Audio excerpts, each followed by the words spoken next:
Right, I just started the recording, and again with recording, remind me because I do stop it, at lunchtime, so on and so forth, and I forget to start it, right, subsequent to that. So just keep an eye for that for me, and just keep me honest so that, I have it turned on. Typically, we start with introductions, but for this first session, given the number of attendees, I'm going to keep the introductions for the tail end. This way, at least the meat of the introductory material is covered up front, and then, we'll do the introductions, post-lunch. Slightly different than a typical approach, again, given the size of the class. We have a very global audience here, right? We've got people obviously from North America, we got people from Europe, Asia, and then we got people from Australia as well, right? So I'm sensitive to people, being up at different times of the day, morning, afternoon, and evening, everyone, as we go through this material. Just from a logistical standpoint, I think everyone should be able to hear me remotely. We simulcast this. That means what the people here in the class in US has joined the conference. In our office in India here, and what people in their homes here, and what's getting recorded is all the same material, right? So there's no difference in any of that. All right, has joined the conference. So that's one, and also, people who are on the phone, obviously have the benefit of asking questions via audio. Just keep yourself on mute till you have a question to minimize the background noise, and that should really help us, right? Right. So, and I've got a number of. Aaron, welcome from Saudi Arabia. Very good. Saudi Arabia. Aku from UK has joined the conference. Rambabu, welcome. Abdoli from Atlanta. Srini, welcome. Abid, welcome from Pennsylvania. And Mahinder from Australia, welcome as well. So, just as an example, somebody just joined, does not have us on mute, has the phone and the PC very close to each other, both on speakerphone, and the echo is going on. So, Electromagnetics 101. Thank you. Brian, welcome. Mark, welcome. Krishna from India, welcome. All right, so let's start through the orientation. Today is obviously a key class because it's orientation, Ketan morning as well. It's key for us. And this will also kind of give you a sense of has joined the conference of how the overall class is going to progress, right? So we're going to start with SAP NetWeaver System Administration, which is AKA, also known as BASIS. And the BASIS name still sticks around. However, it's from an SAP standpoint, it's no longer called BASIS, right? It's called NetWeaver Systems Administration. We're going to go through the introduction and orientation.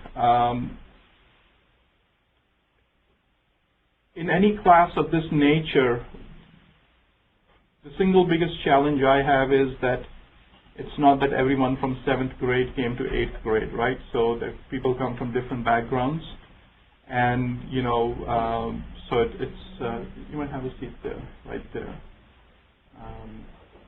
So people come from different backgrounds, and it's initially you'll see has joined the conference, right, where it might be certain things you might know, certain things you might not know, but over time it's everyone is going to get most of what they expect from the class, and as the introductions, I'm going to sort of get that feedback has left the conference to see what people expect from the class, right, so that I can kind of gauge on what areas to concentrate more, what less, but more or less we don't change the course significantly because it's based upon best practices, this is, the 40th batch, right? So it's been going for close to a decade from that standpoint, right? We can only do 4 a year, given it takes 2.5 months or so to complete it, right? Okay, so I'm going to start with welcoming everyone. We're going to go through the background of the company, per se, Coach's background, my background. We're going to spend some time on what is SAP for people who are familiar. I know people are here with, 5+ years of experience in that space. Might already be well aware of that. We're going to go through the course content, the syllabus, which we are going to cover. The training material, what training material we're going to use, because it's an amalgamation of a lot of hard work, a lot of information collected from different sources so that, you have a best set of library of material available to you. We're going to talk about a training approach methodology which we believe is unique. Why SAP BASIS? Most of you probably know this answer because you're here for some specific reason, but I'm going to tell you that why it was SAP BASIS for me, or what are the career opportunities in that space. We're going to spend some time on SAP BUI installation and connectivity to our servers for people in the class as well as people who are remote, so that you know how you can connect to our machines and servers from home.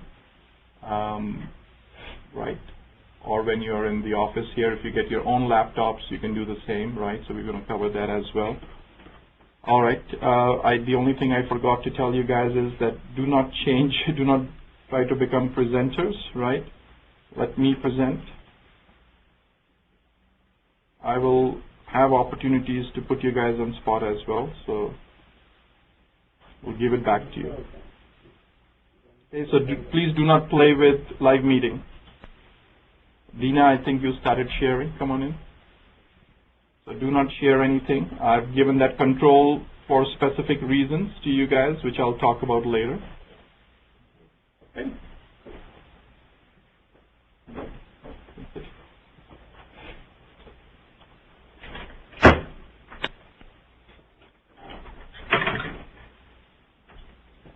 You can sit there as well. That machine is not working. Eventually you might have to come here, but we are okay for now because a lot of it is up here, right? So don't worry about it. Yeah.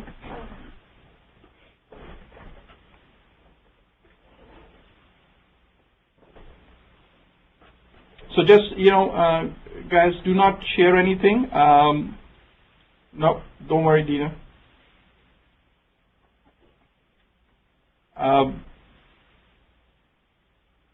And maybe this is a good time to take a pause. We give a lot of access, right, to you guys for various reasons, right? This is a training course, right? So I don't want the training to suffer just because I've taken away access. So you guys would have, as time progresses, you will know SAP All, so that you've got full admin access on our machines, right? So that you can try and learn things.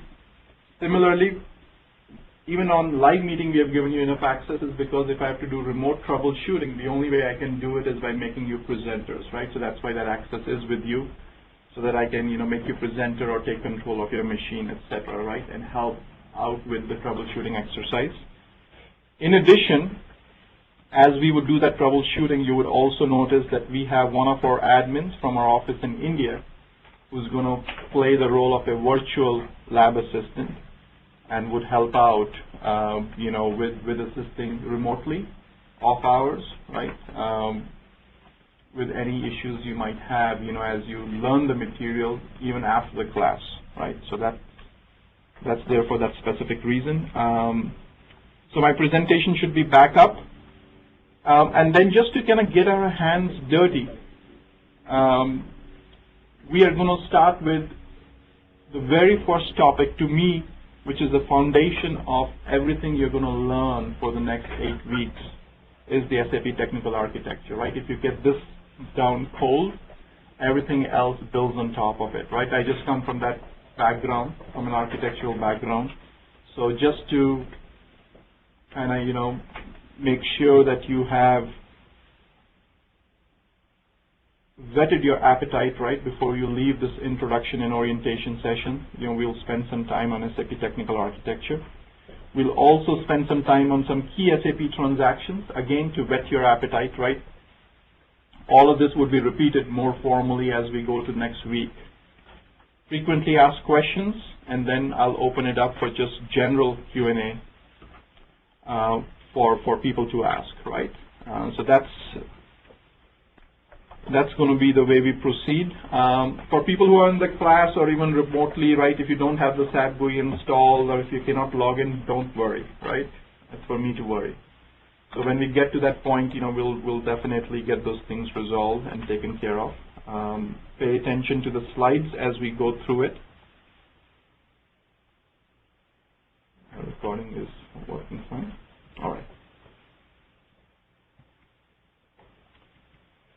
All right, so just to give an introduction, our core competency is we are an SAP consulting firm. We are boutique in nature. That's the only thing we do is SAP consulting. And even within SAP consulting, the focus is on technology, right? Even though we do functional, even though we do application development, we do PM capabilities, we do testing, we do training aspects of it.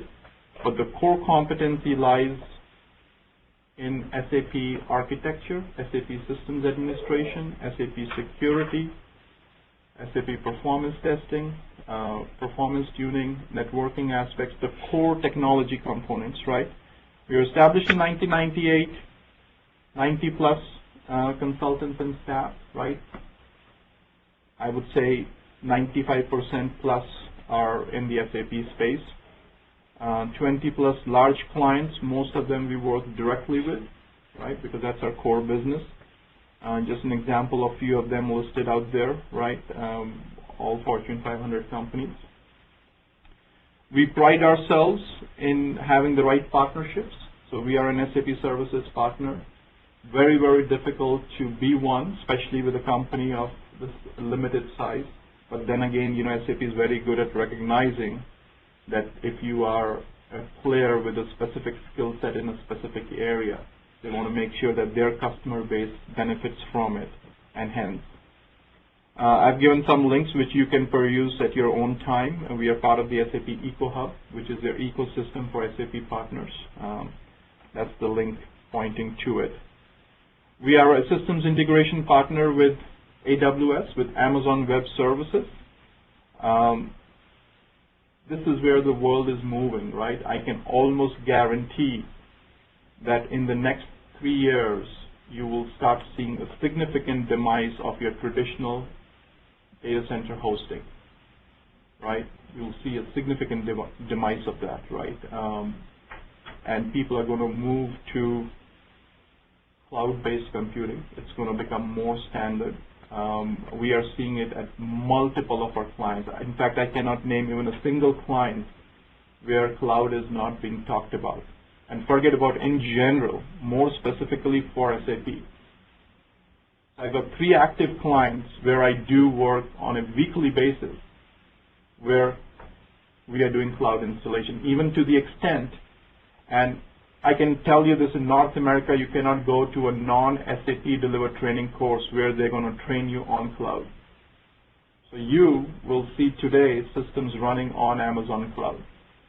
And you're going to see Amazon Cloud real time. And I'm just going to show it to you, not to teach you about cloud, but again to kind of whet your appetite, because if there is something you're going to get from this course is the breadth of knowledge, right? So that you know what islands of information are out there. Right. So we became an SI partner, because we were the first half a dozen companies which installed SAP on an AMI standing for an Amazon Machine Image, right? So I can run an SAP system for 20 cents an hour, right?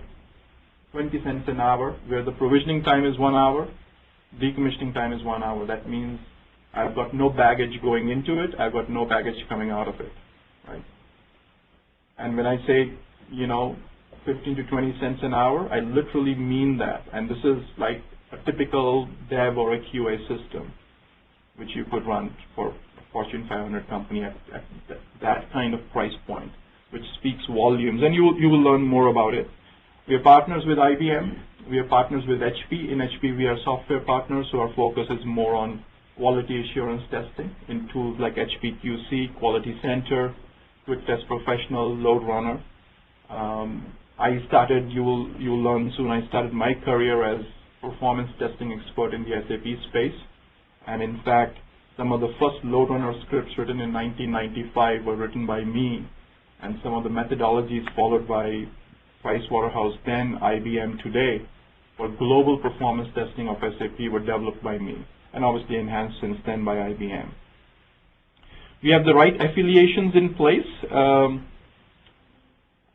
We are a minority business enterprise. We are a small business enterprise that, so a lot of the Fortune 500 contracts we have is because, in most of the countries, in most of the organizations, there's a special place for a MBE and a SBE, right? So we benefit from these, and also it lets us do a lot of state government and federal government work as well.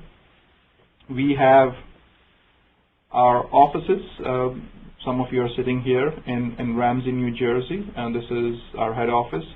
We have a solution delivery center in Gurgaon, India, which is the BPO capital of North India, for people who are not aware of it. In fact, this training is being simulcast in our training room there itself. And then we also have a regional headquarter facility in New Delhi proper in India as well. This is just an example of our client list. And typically, if you're an SAP player, the client list happens to be bigger names because those are the companies who can afford to do an SAP implementation. For a Fortune 1000 company, the price point to do even the simplistic of the implementations is 50 million plus, right?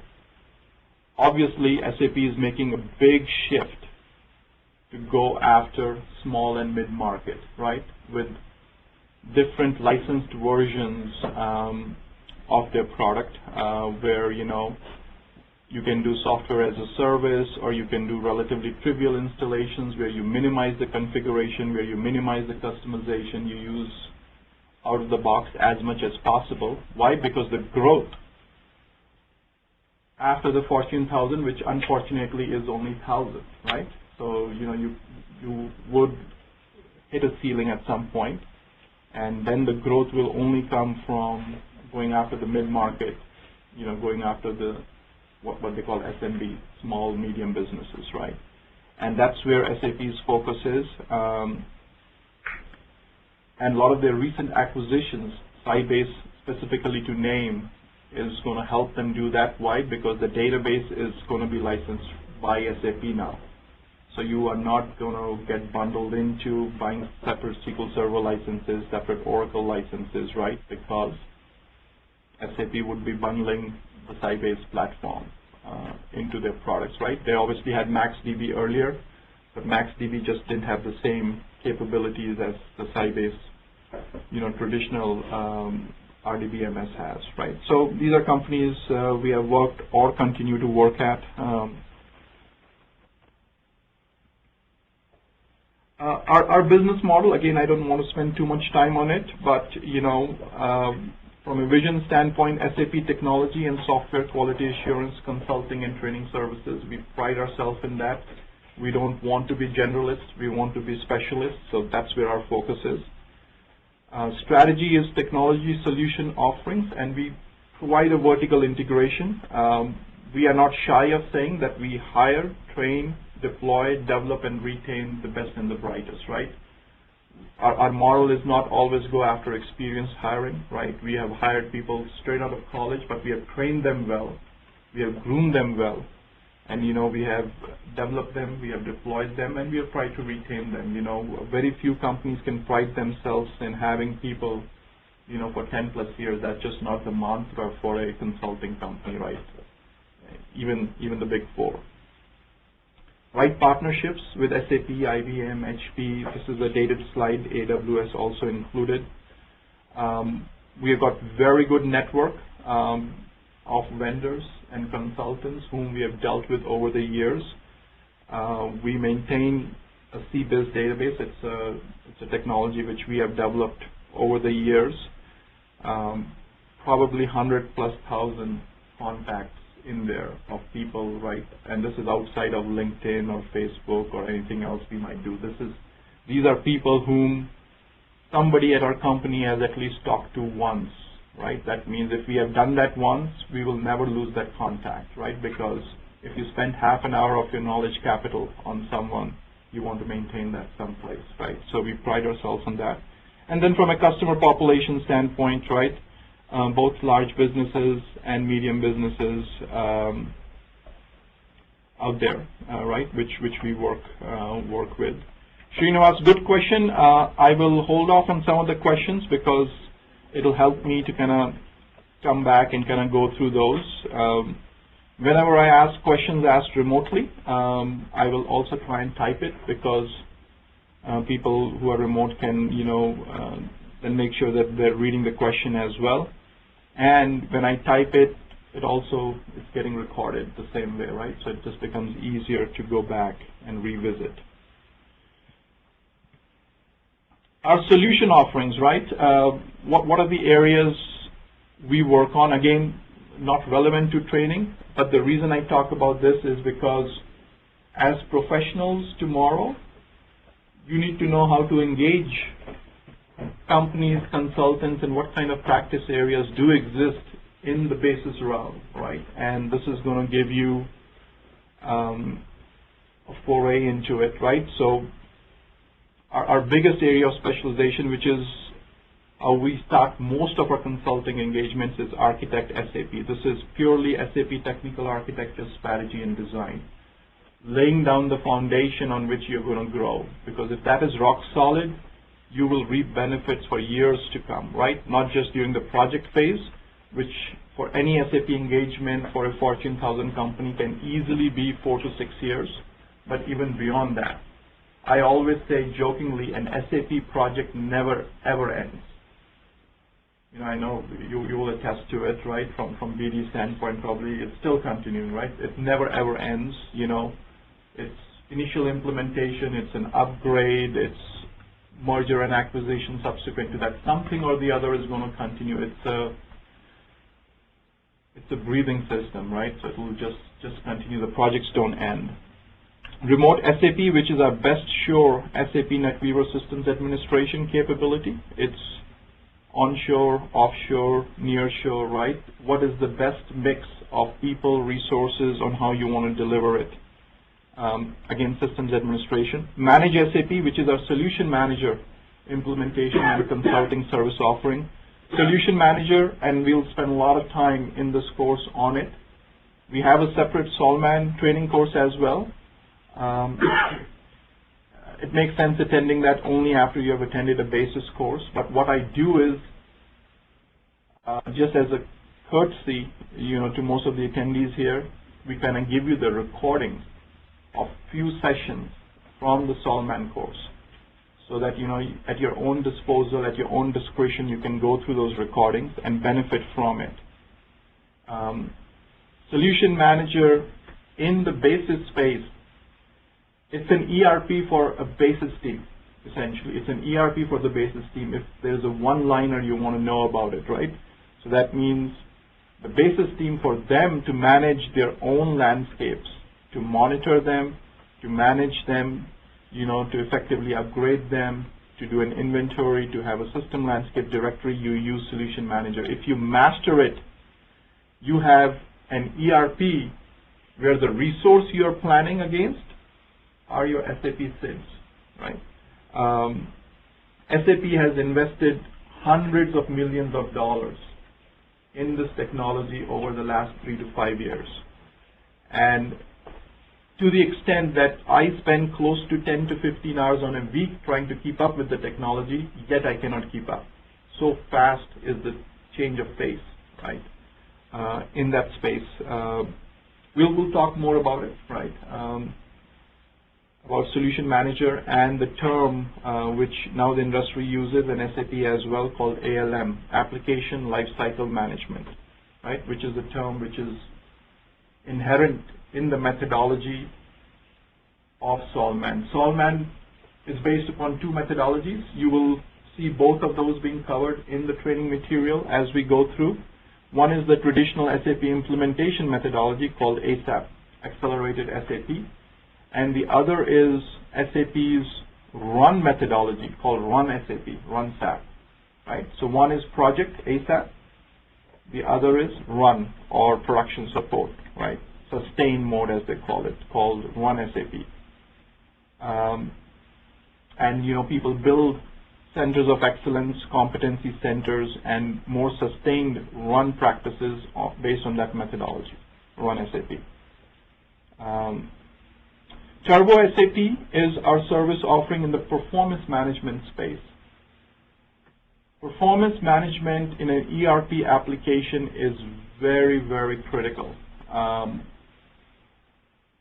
Invariably, every client is going to experience it, some more, some less, but you're going to experience it because at the end of the day, SAP is SAP because they came up with the approach that all modules are in one single database, which is a double-edged sword. You get the integration because of that, and then you get the heartache because of that because all the modules are in one database, right? So it is one cohesive system, which is providing you reporting capabilities, which is providing you integration capabilities, and hence the database tables grow. There are a lot of locking issues. There are a lot of, SQL-related issues, in addition to your traditional performance issues, CPU processing issues.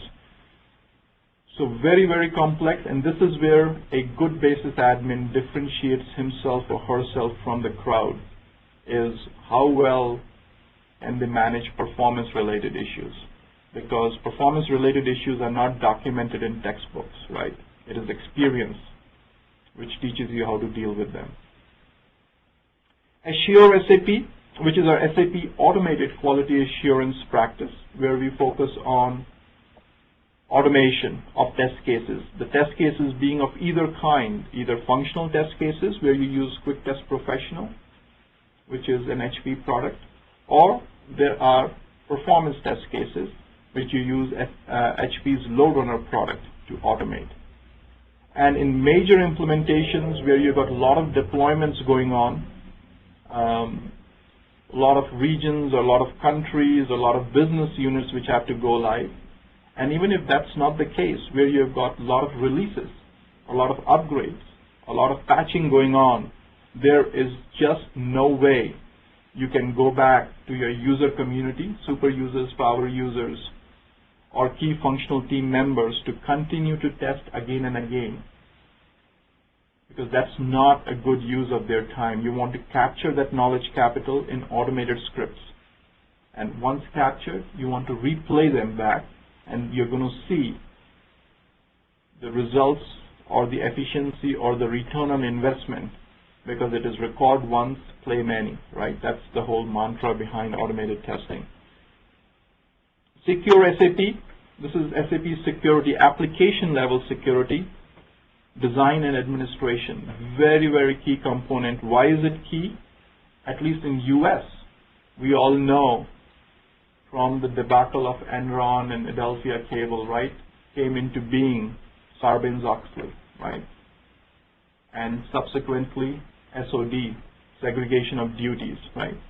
So from an auditing standpoint, if a company is listed by SEC or if it is a global company, they will ping you and ding you if this is not right, right?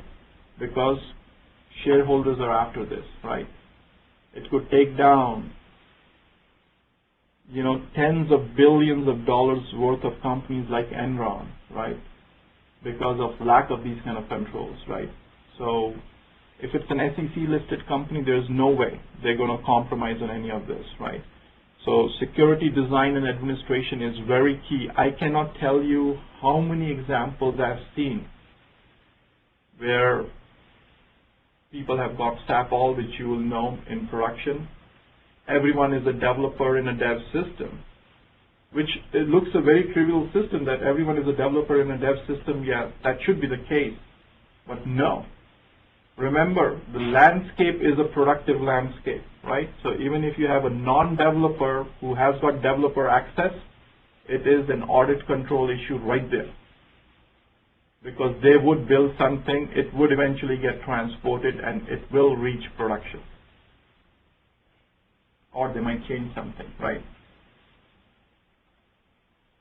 So just as in an airport, you cannot say that we only need to secure the plane. I don't really care about, the delivery company which is, supplying the food, or the company which is supplying the fuel. You cannot, right? Every single area needs to be secured, because from there, you will get to the plane.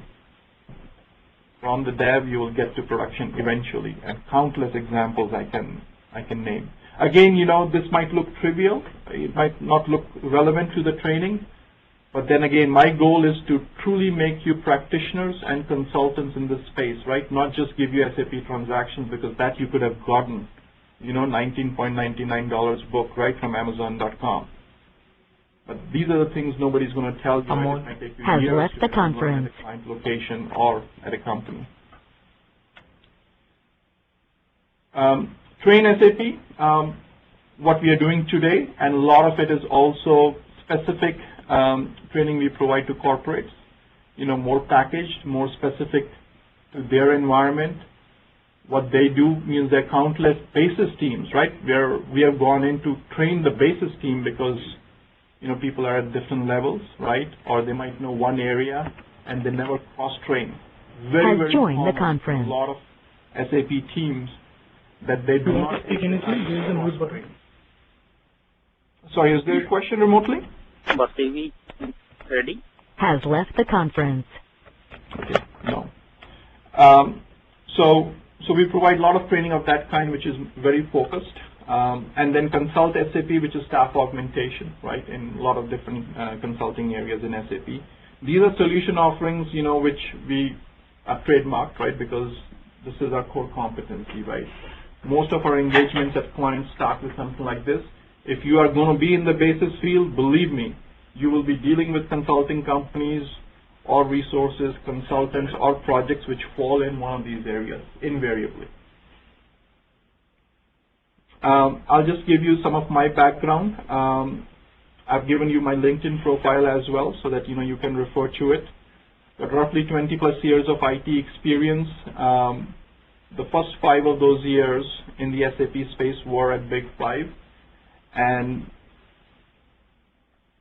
the only thing I can say about them is that, you should at least work for them for a couple of years, because the grooming which you get working for a Big 5 then, Big 4 now, is indispensable, right? Because your thought process changes, right? The way you approach a technology problem changes, right? It's not a good place to sustain your whole career at. Some people here are going to shoot me for that, but I grew at PwC, right?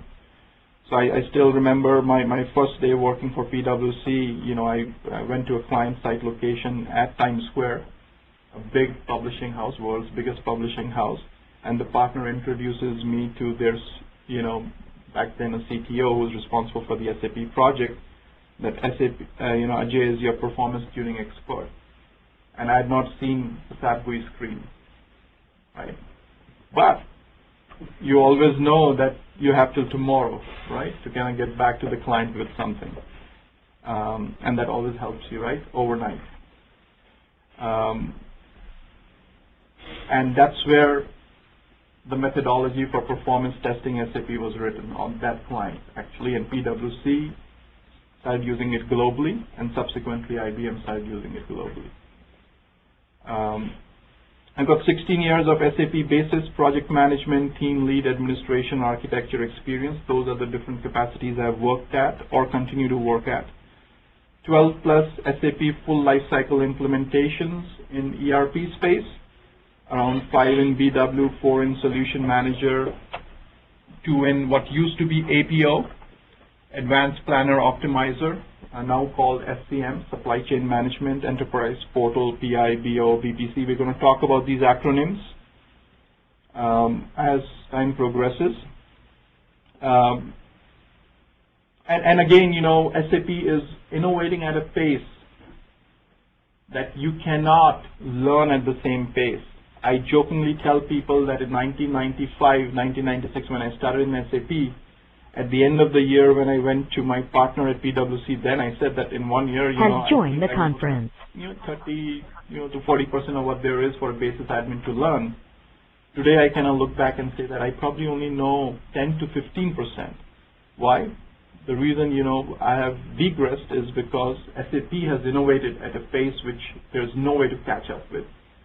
So what you want to do in that case is, you cannot say that I know ECC, BW, Solman, APO, SCM, EP, PI, BO, BPC, because these products are going to continue to evolve. At least the beauty is that if it is not a non-SAP product which they didn't buy, so let's keep BO aside because SAP bought the company, right? If it is a core SAP product, the benefit you have is that SAP in year 2000 announced the fact that they're going to build everything on NetWeaver. So once you understand the platform on which all the products are going to be built, as an administrator, you have laid down the right foundation. If you master the ABAP stack of NetWeaver and now subsequently the Java stack of NetWeaver, then you know that 60 to 70% of all system administration in any SAP product, you know. It is like a mechanic saying that I know the chassis on which Toyota is building everything but Avalon, right? That means no matter what product it is, right, whether it's a Corolla or it's a Camry, I know the chassis on which it's being built, so I know pretty much how to handle most of the mechanical issues. Rest of it, would be more specific to that product, which you will learn over time, right? And that's how you're going to see the focus of the courses as well, is to kind of get that fundamental right.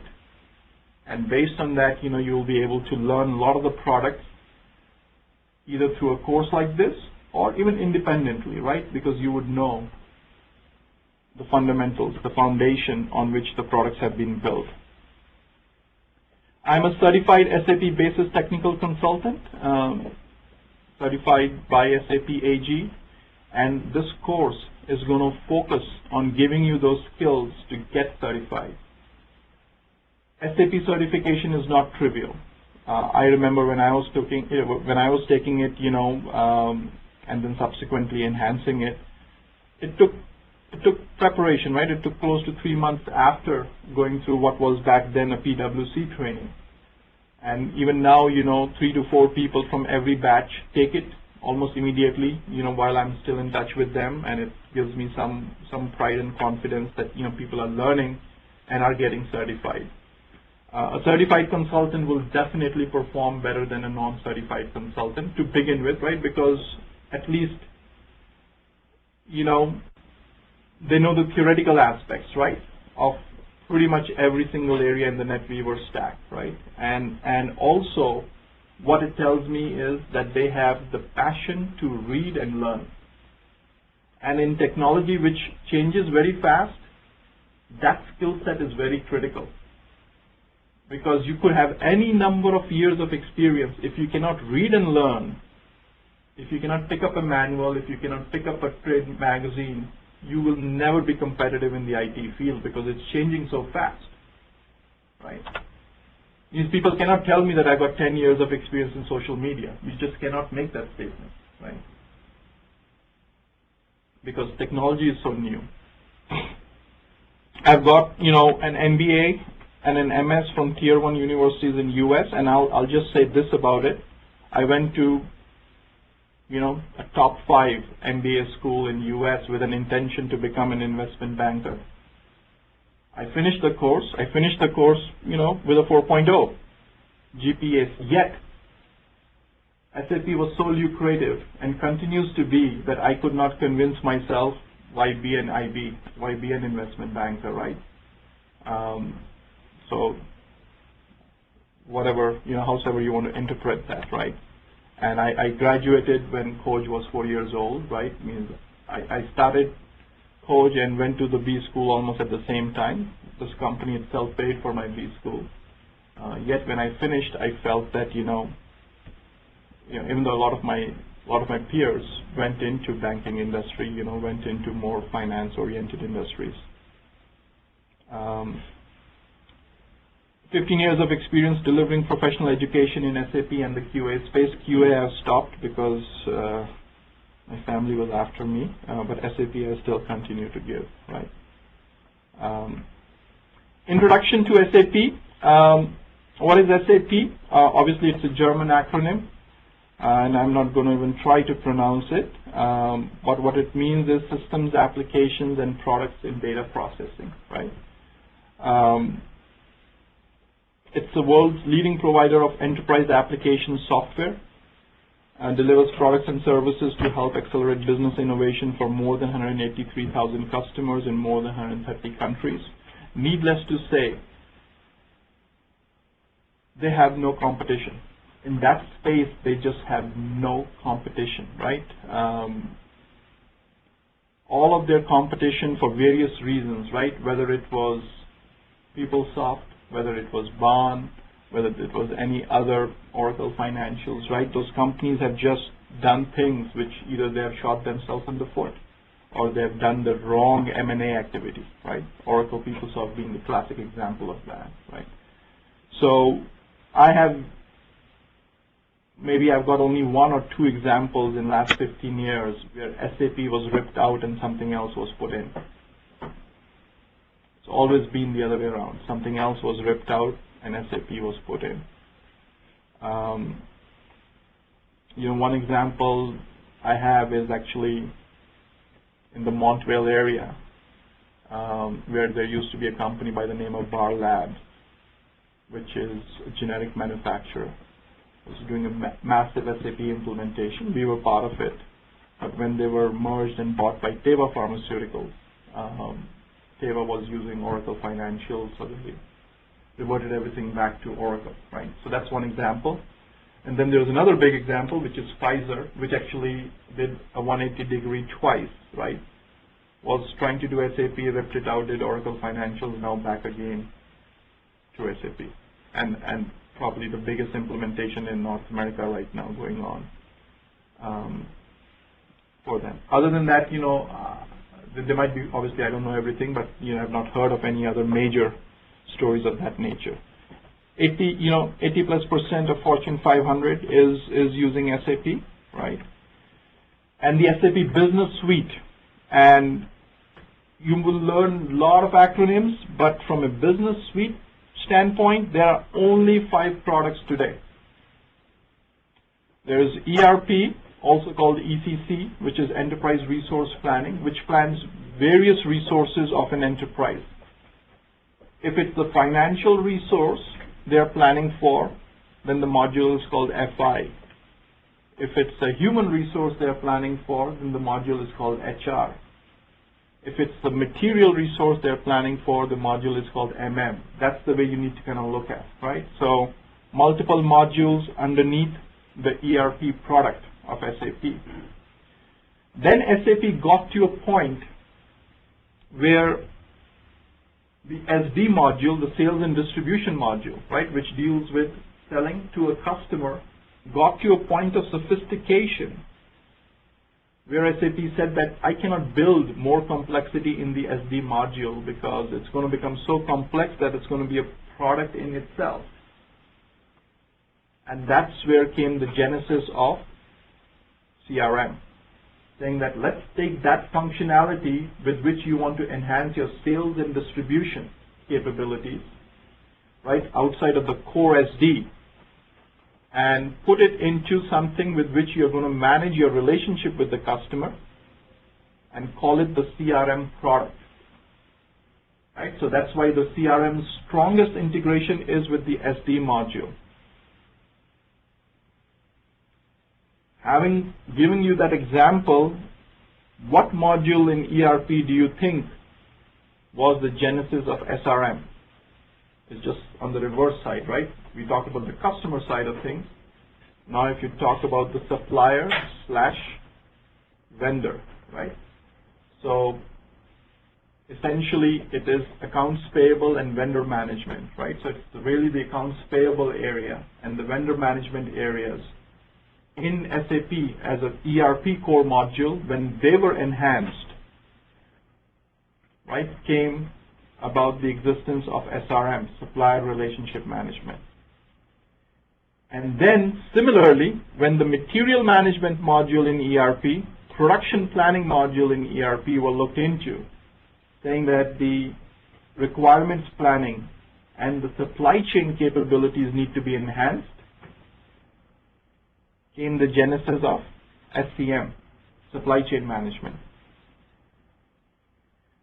Similarly, in the material area itself, when SAP brought in capabilities on how is a product designed, where are the blueprints of the product kept, how does it evolve over time or enhanced over time, those capabilities are inherent in the MM module itself and number of other sub-modules. But when it was significantly enhanced to the extent that you can now track and manage the whole life cycle of a product, came the genesis of the PLM module of product. So that's how it evolved from the core, flagship product being ERP to the other ancillary 4 products of SAP. Together, they make up the business suite, right? You will rarely find a company which has implemented the whole business suite.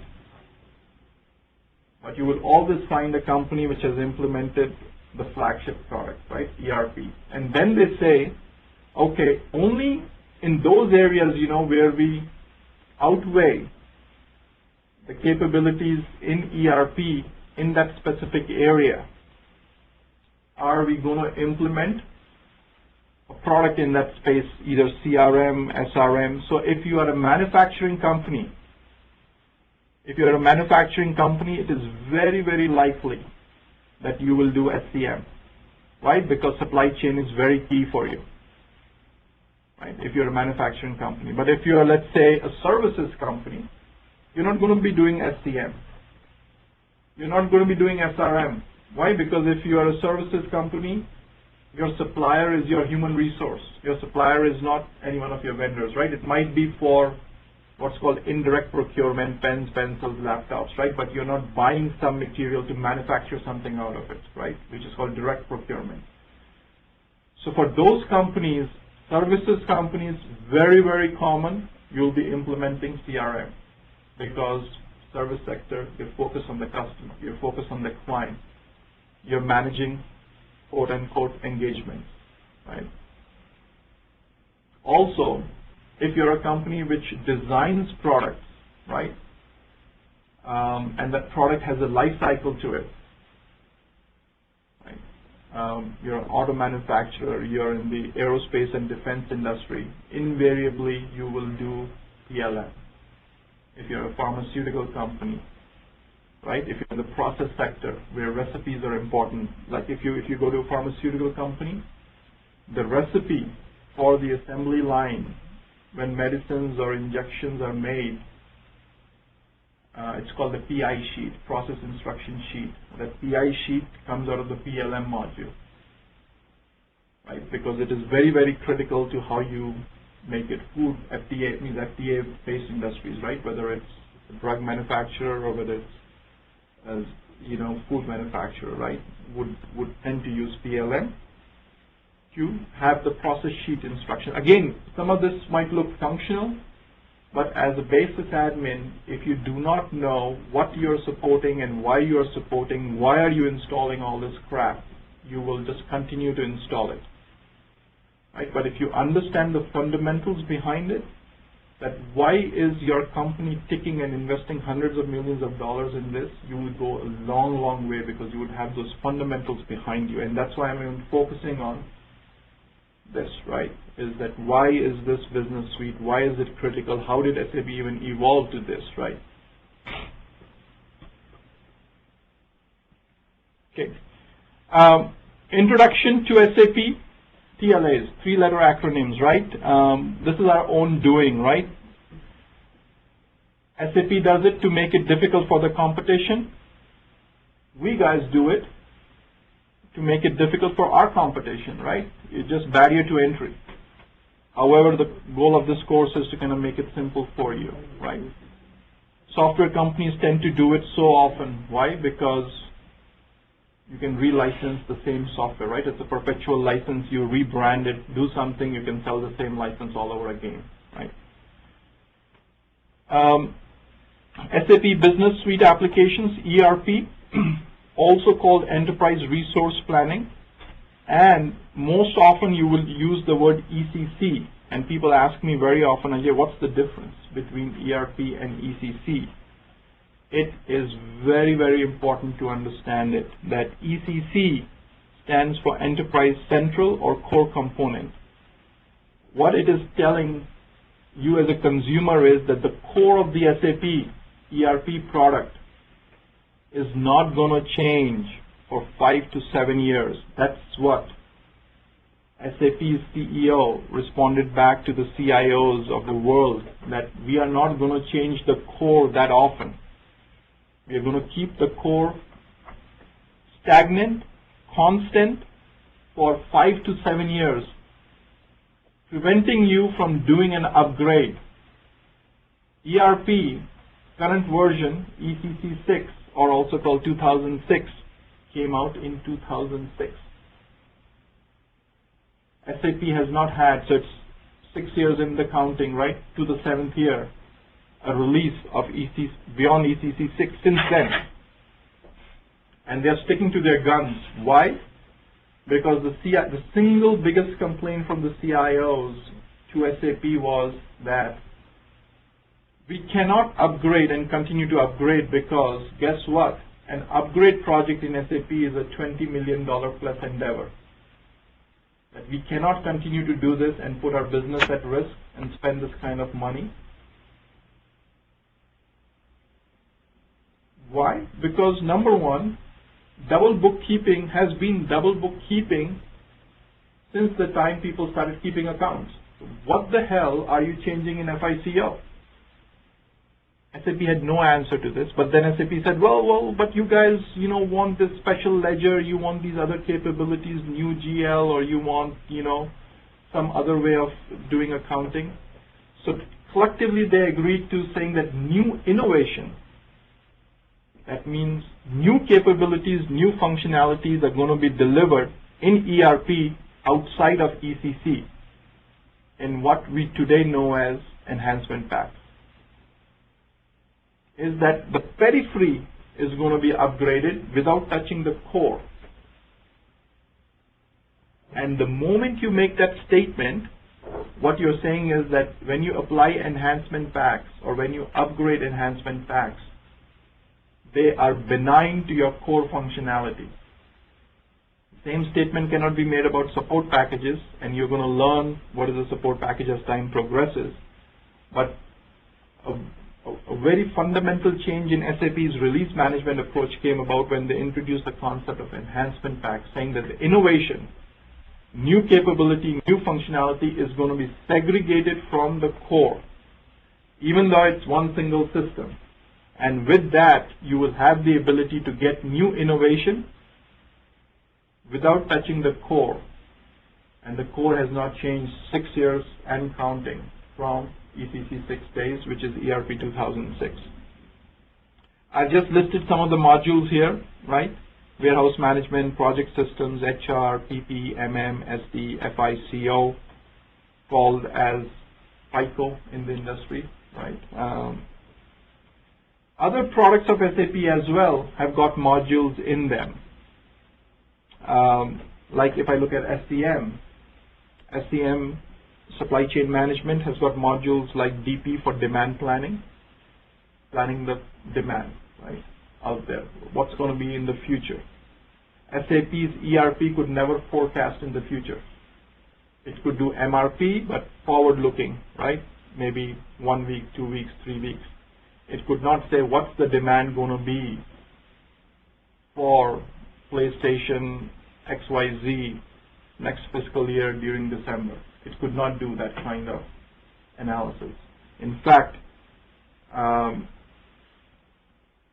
work for a company that's the only place where they implemented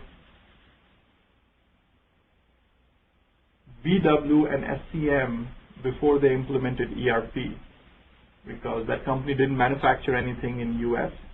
It only sold in US. At that time, world's biggest electronic manufacturer, Sony Electronics, right? So for them, it was more critical to predict and forecast what can they sell in US as opposed to what can they manufacture in US, right? So they wanted to forecast in the future, so you need demand planning. But the forecasting models of the future are based upon the sales of the past. And seeing some kind of you use linear regression to kind of figure out what can past tell us about future.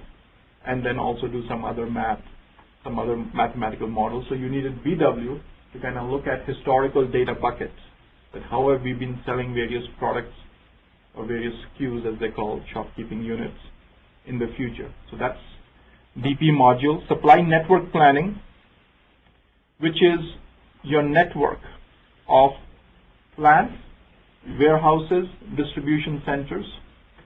Where and how should you locate them so that you can get to your customer fastest and so that your inventory costs and your manufacturing costs are least.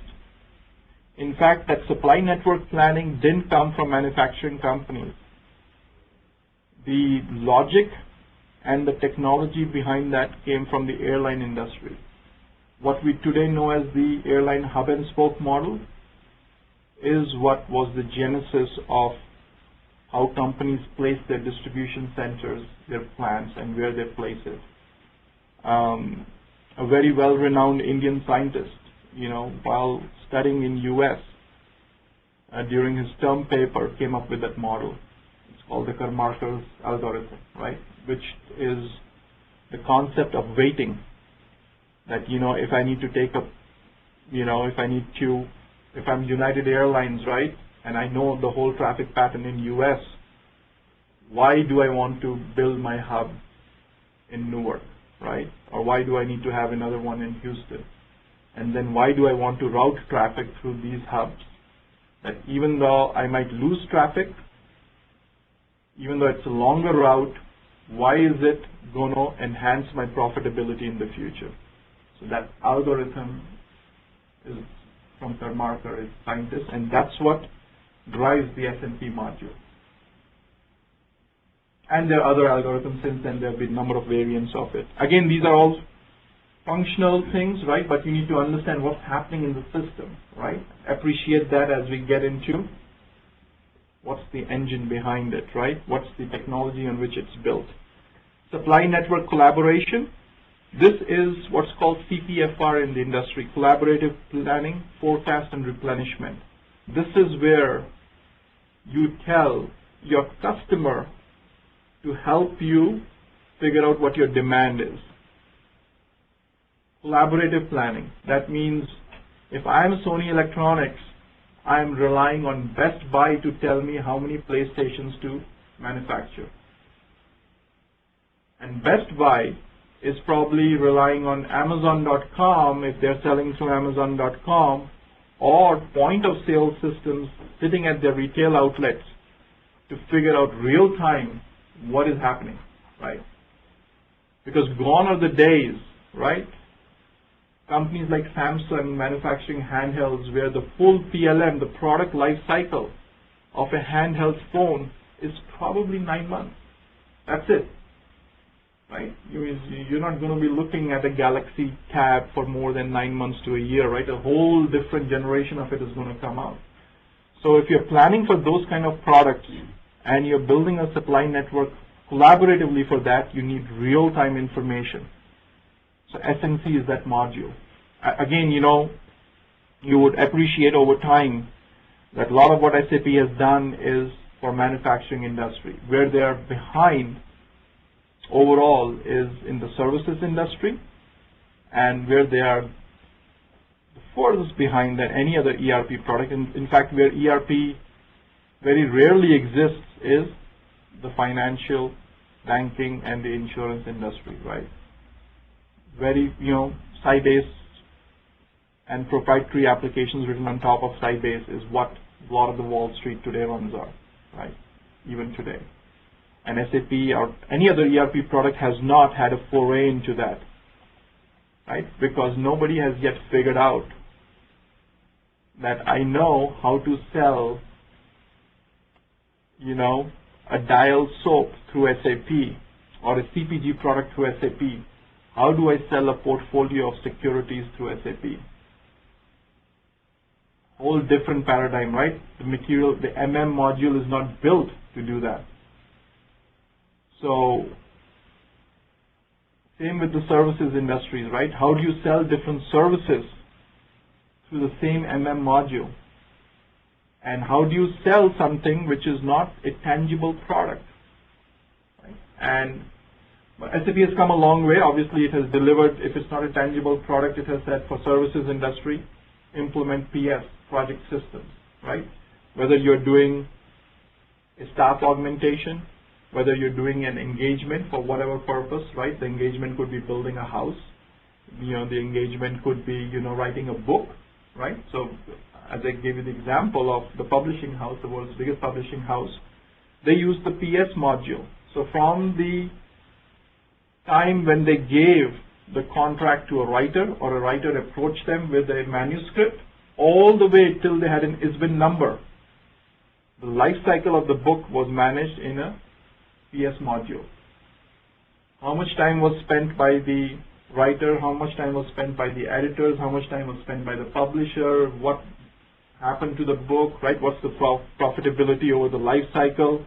And if the book eventually became a DVD tomorrow or somebody bought the rights from a royalty standpoint to make a movie on it, every damn thing to the penny is going to be tracked.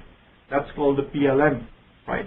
Again, royalties and all is also new to SAP, right? They are themselves figuring it out, right? Royalty systems, even in SAP as a module or a sub-module, is relatively new. So, because the bread and butter for SAP is still manufacturing, right? Services came second. Specialized services sectors came next, right?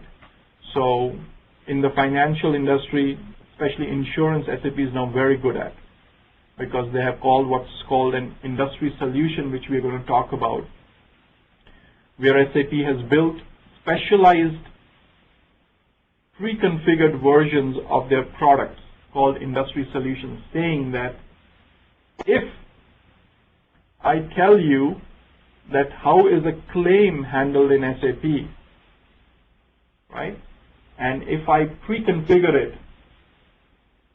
and I give it to you as an industry solution called IS, Industry Solution Claims, now, whether you're Allstate, whether you're State Farm, one of your biggest challenges, which is claims processing, is resolved, right? Because you're not going to do it any differently. And most of what you do is claims processing, right? That's where you're running a big customer support center, right? But if I give you the capability, again, through the CRM module, to be doing claims processing and say that it's almost pre-configured, you're going to buy it, right? Because you're not the same as a manufacturing company to that extent, right? So there are, I think, 20 plus industry solutions, from aerospace and defense to IS oil to IS claims to CPG to even to AFS, apparel and footwear, right? So Levi's uses it, Nike uses it, same industry solution. And SAP, the way they build these industry solutions is they partner with a company in that space, saying that we are going to help you write what you want to write, but we are going to own the code. Some companies don't like it, right? Some companies say, okay, we'll let you do it, right? Because what we are doing is not very proprietary, right? But when they go to a company like Boeing, saying that, can you help us build aerospace and defense template? Boeing is going to say no, right? Because I might save maybe $100, $200 million doing that, but I might lose $1 billion to Airbus industry, right? So I'm not going to tell you, because there are only 2 or 3 other players in the whole world who know this, and SAP is not going to be one of those. But over time, you know, if it's not Boeing, if it's not Airbus, it might be Lockheed, it might be Bombardier, it might be some other company which might help SAP to build it, right? And then they will come up with a model that how do you sell what's called work in progress, right? Manufacturing. Singapore Airlines does not pay for a Dreamliner when it is fully landed in Singapore, right? They are paying for it as it's in the tarmac being built. And they are going to continue to pay for it at various ways, shape, and fashion, even if it is grounded after it was delivered to them, right? So the whole sales cycle is very different. All right. Okay. So, and similarly, you got TPVS, which is Transportation Planning and Vehicle Scheduling. So, again, in supply chain, right? How am I going to transport? How am I going to schedule my vehicles, right? So, if I am Pepsi, right, big SAP implementation, who is scheduling the Frito-Lay trucks you see on the street? Who has to go where? How to replenish the inventory? You will be surprised that the inventory sitting on that Frito-Lay truck going on the street is actually a floating warehouse in SAP. A floating warehouse, right? It's called consigned inventory, right? Which is sitting on the truck. And when they go and use their handheld and stack up a shelf in a grocery store, that single handheld transaction will become what's called an IDOC, an intermediary document, and hit a VA01 transaction for sales processing in SAP. And what I just said is going to make more sense for you as we move through the course. But that's the sophistication of, you know, how they're supplying, right? And same is with IS Retail, which is industry solution for retail, where the point of sales transaction, right? And, you know, Home Depot was the pioneer in this, and they struggle with this, again, performance, right? Every single product being scanned from a Home Depot retail outlet, they wanted to make sure that that transaction from an inventory standpoint is hitting the global SAP system. It's just not past me. SAP bought the company which pioneered in POS systems, but they themselves failed to do that kind of integration because the system is not at that level of sophistication where you can run a Home Depot kind of a company, a Walmart kind of a company where the POS sales are registering in SAP. Independently, every item being scanned is hitting an inventory in SAP. But it's going to get there, right? It's going to get there. And that's where in-memory computing is going to come in handy, right? Where you're going to move much faster. The transaction processing is going to happen much faster. And SAP is the only vendor out there which today has got 4, not 1, not 2, not 3, 4 in-memory computing platforms. And I'm going to tell you all 4 of them, and I can tell you, you can ask any basis admin, might not be able to tell you all 4 of them. Because you need to, again, as I told you, you need to do a lot of reading, a lot of analysis, and, you know, read trade magazines. Where is SAP heading? The first and foremost in-memory computing platform SAP, which they built indigenously, was called LiveCache, which is what runs as part of the supply chain management system. It's called LC, LiveCache. That's where your supply network planning, that Karmarkar's algorithm, and your demand planning, that's where those linear regression, right? So linear regression is basically solving simultaneous differential equations for those of you from engineering background, right? That's where linear regression algorithms are running real time. What if scenarios, simulation, right? That was their very first in-memory computing platform for SCM area. Second came, I think, let me just make sure that this, all right, Baswi, I'll hold off to your question again, and we'll come back and answer those. And the reason I wanted to hold off was this, is that I lost my, okay, yeah. So the second in-memory computing platform has joined the conference was called BWA, Business Warehouse Accelerator, right? So this is where they found that the reports in BW do not run fast enough. Why? Because at the end of the day, it has to go to the disk. Disk is a physical device it has to spin up. Even if it is spinning, it can spin only so fast. There is an RPM to it, right? So you will eventually reach the physical limitations of a physical device, right? So what's the other way around? Go to subatomic level, semiconductor, right? That means memory, right? Where you have got 2 orders or 3 orders of magnitude of difference in response time. The seek time of a disk versus seek time of memory. And there came the genesis of what's now called a linear index, right? That linear index is indexing a BW cube in BWA, Business Warehouse Accelerator, right? And we'll talk more about it. So that was the second in-memory computing device.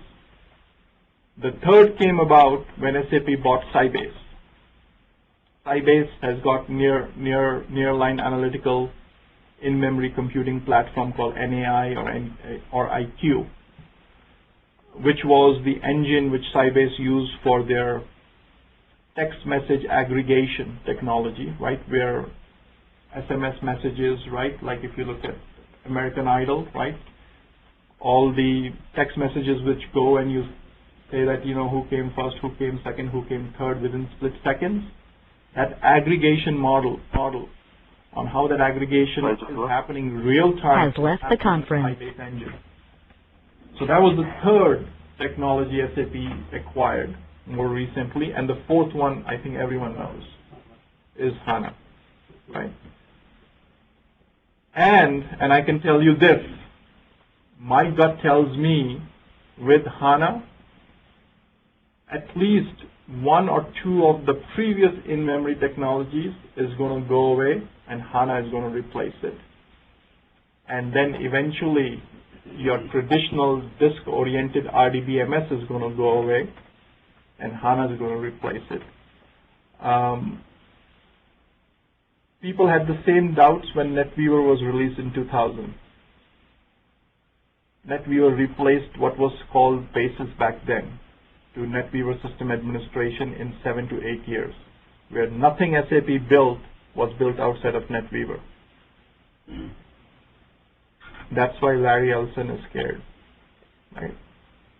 Because what SAP, and I don't know if people know Vishal Sikka, who's the CTO of SAP, because he is clearly stating that we will be the number 1, number 2 database vendor in the world, not ERP vendor, database vendor in the world. Which is a big statement to make on your public-facing website. Right, so again, some perspective.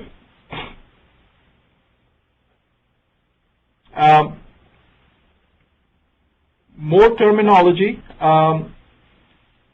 SAP NetWeaver, again, very, very misunderstood.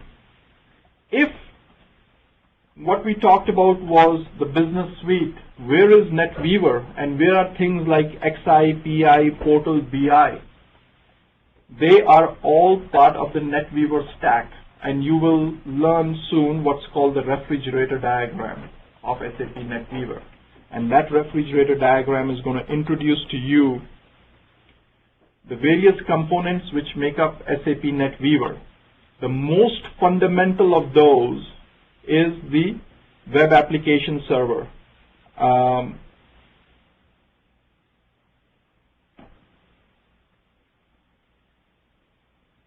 The most fundamental of those is the web application server. Let me just take the time to answer some of these questions since I'm getting sidetracked by that anyhow.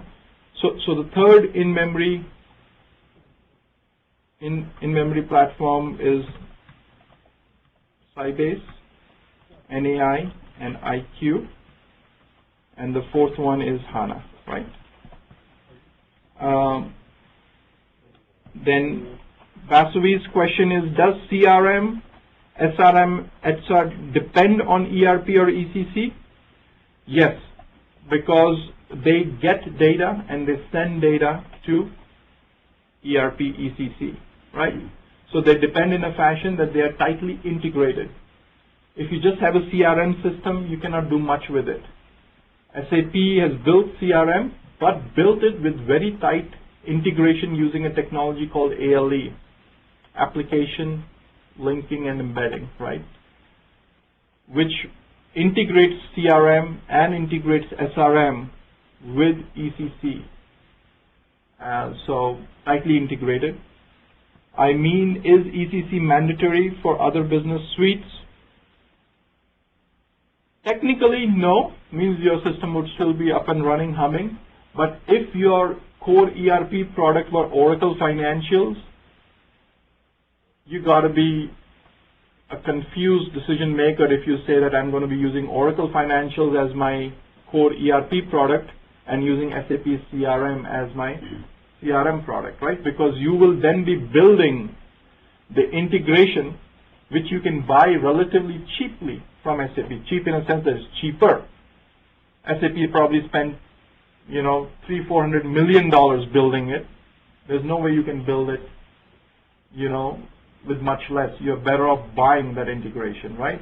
Buy versus build. In today's world, it's very clear. Buy everything which your competitors already know about. Build only what you do not want your competitors to know about, right?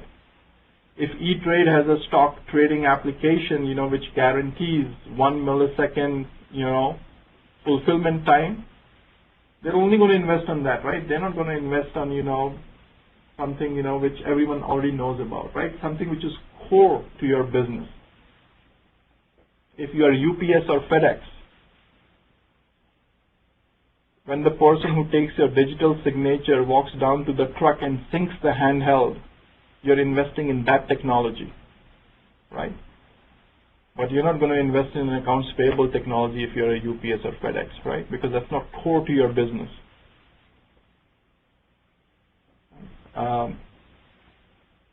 So that's key. And the reason I gave you that example is because I wrote the integration from that handheld device to SAP. For every single UPS truck, the small package shipping module, which does the XML back, where from the SD module in SAP you can track a 1Z tracking number.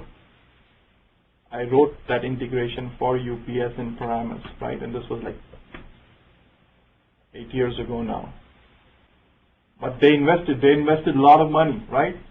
And this was, Accenture was doing it, and Accenture needed help. Coach helped them to implement it. But, this is what they wanted to invest in, right? They didn't want to buy it from someplace else. In fact, nobody else would be writing it anyhow, right? So you have to do it custom. So you had a question? Yeah. What is NEI? It's nearline analytics, right? And it's just the acronym goes the other way, right? But it's nearline analytics. It's essentially saying in-memory analytical capability. Okay, so that answers Basivi's question. What are the various RDBMS systems supported by SAP? Obviously the big ones, right? DB2, both the flavors, right? Whether it is running on what we know as OS 390 mainframe or running on the open systems, what actually is called UDB, right? Flavor of DB2. Obviously SQL Server, Sybase now, MaxDB, which is SAP's earlier database product, Oracle, right, are the major ones, right? Obviously, we used to have Informix also, right? Yes, but Informix is gone. Yes, no longer supported. Yes, it used to be supported at one point in time. Yeah. Obviously, most of the implementations are on 3 databases. Most of them on SQL Server. Most in terms of number. Most volume conducted is on Oracle because Fortune 500s are using Oracle. And then obviously DB2. right? Some of the big companies are using DB2 running on mainframe for your database server, and you will see what that means, and the app servers running on open systems like AIX. So if you look at the big ones, CCE, which is Coca-Cola. Coca-Cola is using DB2 running on OS 390 as the database server. Then they use ICLI, which is Interactive Command Line Interface, ICLI, and then connect it to an app server, which could be running on either Windows or AIX. If you want to be a true IBM shop, you would run it on AIX, right? Sony Electronics had the same. Home Depot had the same. John Deere has the same. Motorola has the same. I'm just thinking of these because I did a lot of work at Sony and Home Depot, so I just know all the players, and Coke, all the players which have got this DB2 backend. There are only a handful, maybe 10, 15 companies running DB2 on mainframe. This is back in the days when they thought that only the mainframe could scale. Now, obviously, there are a number of other avenues, right? You could do clustering, you could distribute your load, you could do rack environment, right? For Oracle, right? And then Oracle has a new technology called Exadata, right, where the whole database runs like an appliance, which even goes further. So that answers that question. All right. So. One more question. Do they use Solaris also, or just AIX? Yeah, Solaris. Yeah, Solaris can. Yeah. So that's the other question, right? This question was asked on. This question was asked for the databases, right? Similarly, there's platform, right? What platforms are supported? So obviously the big ones: Windows, Linux, and various flavors of Unix, right? Solaris being one of them. But then again, remember, as I told you, with the advent of cloud computing, from a platform standpoint, I just find it very difficult for AIX and Solaris and HPUX and all to be prevalent for too long, right?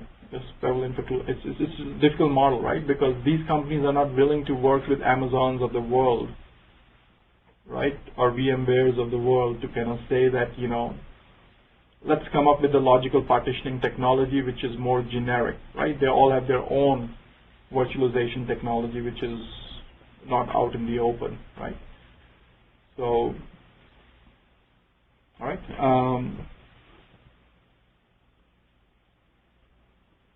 All right. Vasavi, thanks. And, you know, this is how we're going to benefit from the other members, right? If, you know, it looks like Vasavi is a DB2 expert, right? So we're going to benefit from our, you know, from a peer group here. What is the difference between BW and BI? Actually, there is nothing. It is just a way for SAP to make more money. They keep changing the acronyms. A lot of times they change it for political reasons. A lot of times they change it for acquisition reasons. A lot of times they change it for licensing reasons, mostly for licensing. Because if you change the name of the product, you can license it differently, right? Even though it might be the same. BW stands for Business Warehouse. BI stands for Business Intelligence. The only rational reason which SAP now gives is that BW means the backend, i.e. your data model, which consists of your info objects, your data flows, your info cubes, right, and the ETL logic between them. BI includes all of that, plus the intelligence layer on top, which is called the OLAP layer, Online Analytical Processing layer, which includes Business Explorer and Business Objects now. So BI as a term became more popular in the SAP space after SAP bought Business Objects in 2007, I think, 2007, 2008. I assume you will tell us what to review and study for the next class. Yes. Every class, other than today's class, you're going to get a homework. And every class except today's class, you will have a quiz in the morning. So there is something to be said about learning like you would learn in a school, because then you will eventually learn. It'll almost be run like that. You will get homework. I'll show you examples of it. You will get classwork. I'll show you examples of it. You will get a quiz. I'll show you examples of that. Right. I can see you. Has left the conference. Right. So Srinivas, I'm going to stop at your question. I'm going to come back to it for benefit of time here. Do we get the recordings for today? That's an easy one. Yes, you get all recordings. Not to download, but to play back for 1 year. All right, so other SAP, oh sorry, I didn't finish the NetWeaver stack. So Web Application Server is the fundamental on which the NetWeaver stack is built.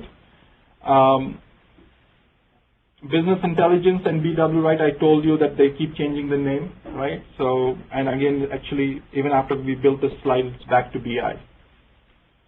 XI, Exchange Infrastructure, which is now called PI, Process Integration. The old name, or the new name for XI is PI.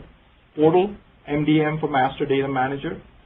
Very, very critical component, MDM, is to syndicate master data, right? Because right now, if you look, if you have the customer, your customer is in your ECC system, your customer is in your CRM system, right? And the customer is probably in your SCM system.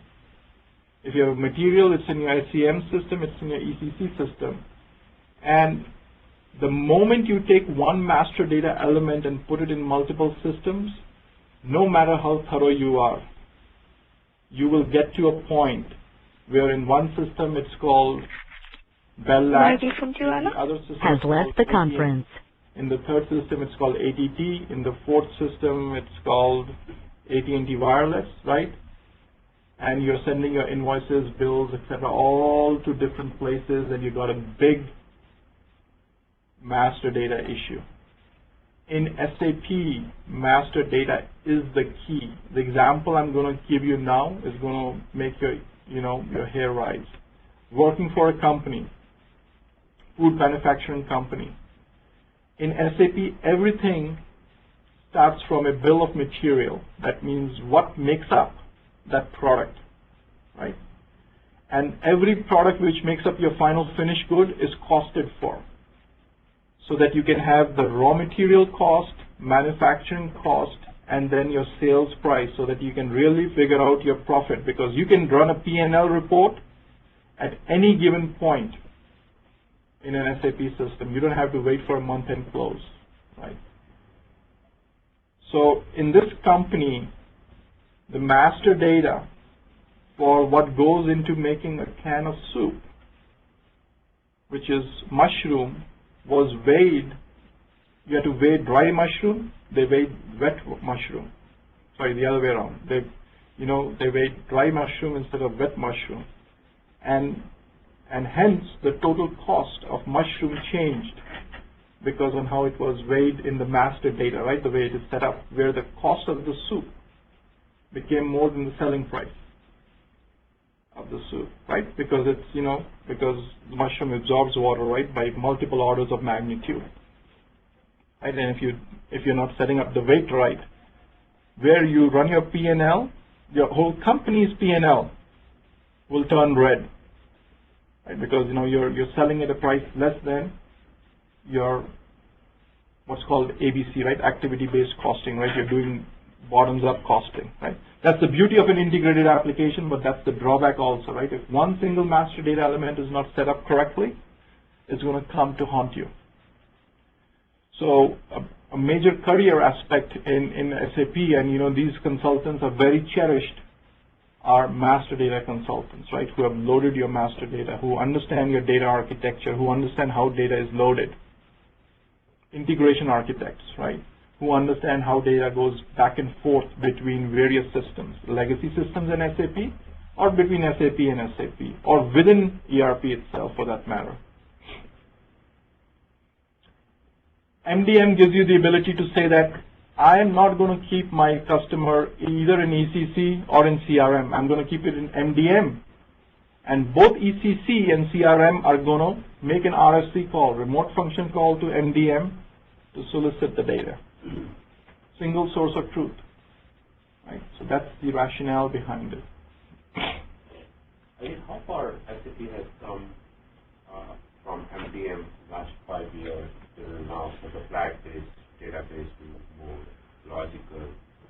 Unfortunately, yeah, they have not made too much progress. You already know, right? They bought a company, they dumped the product, they built it themselves. They have not been able to make significant inroads either in technology or in convincing the customers why they need to spend the money. Even though the statements I made sound very good, right? But companies, for performance reasons, right? When you say that every sales order is going to go and start making now RFC calls to an MDM data to get material master information and then customer master information, right? And if you're doing a billing dual list or a delivery dual list and you're doing hundreds of thousands of this, that performance is what's preventing them from selling enough and hence enhancing the technology enough. However, now what has happened is that MDM has left the conference. Why? Because all cubes have the same master data element right in it. So now what they're trying to do is they're trying to kind of say that if we make BW and the BI layer and the MDM layer synonymous, right? That means the master data aspect of it is the same, because the master data has to be shared, more importantly, between your OLTP systems and your OLAP systems, right? Because that's your dimensional entity, that you will be able to make a much better case. So that's where, if you now look at a BI stack, MDM is sitting in the BI stack. And a lot of people actually ask, what does that mean, right? But that's the new direction SAP is taking. But still, even in spite of that, I have not seen too many implementations. The last one I worked was in 2009, and I've personally not worked on any one since then.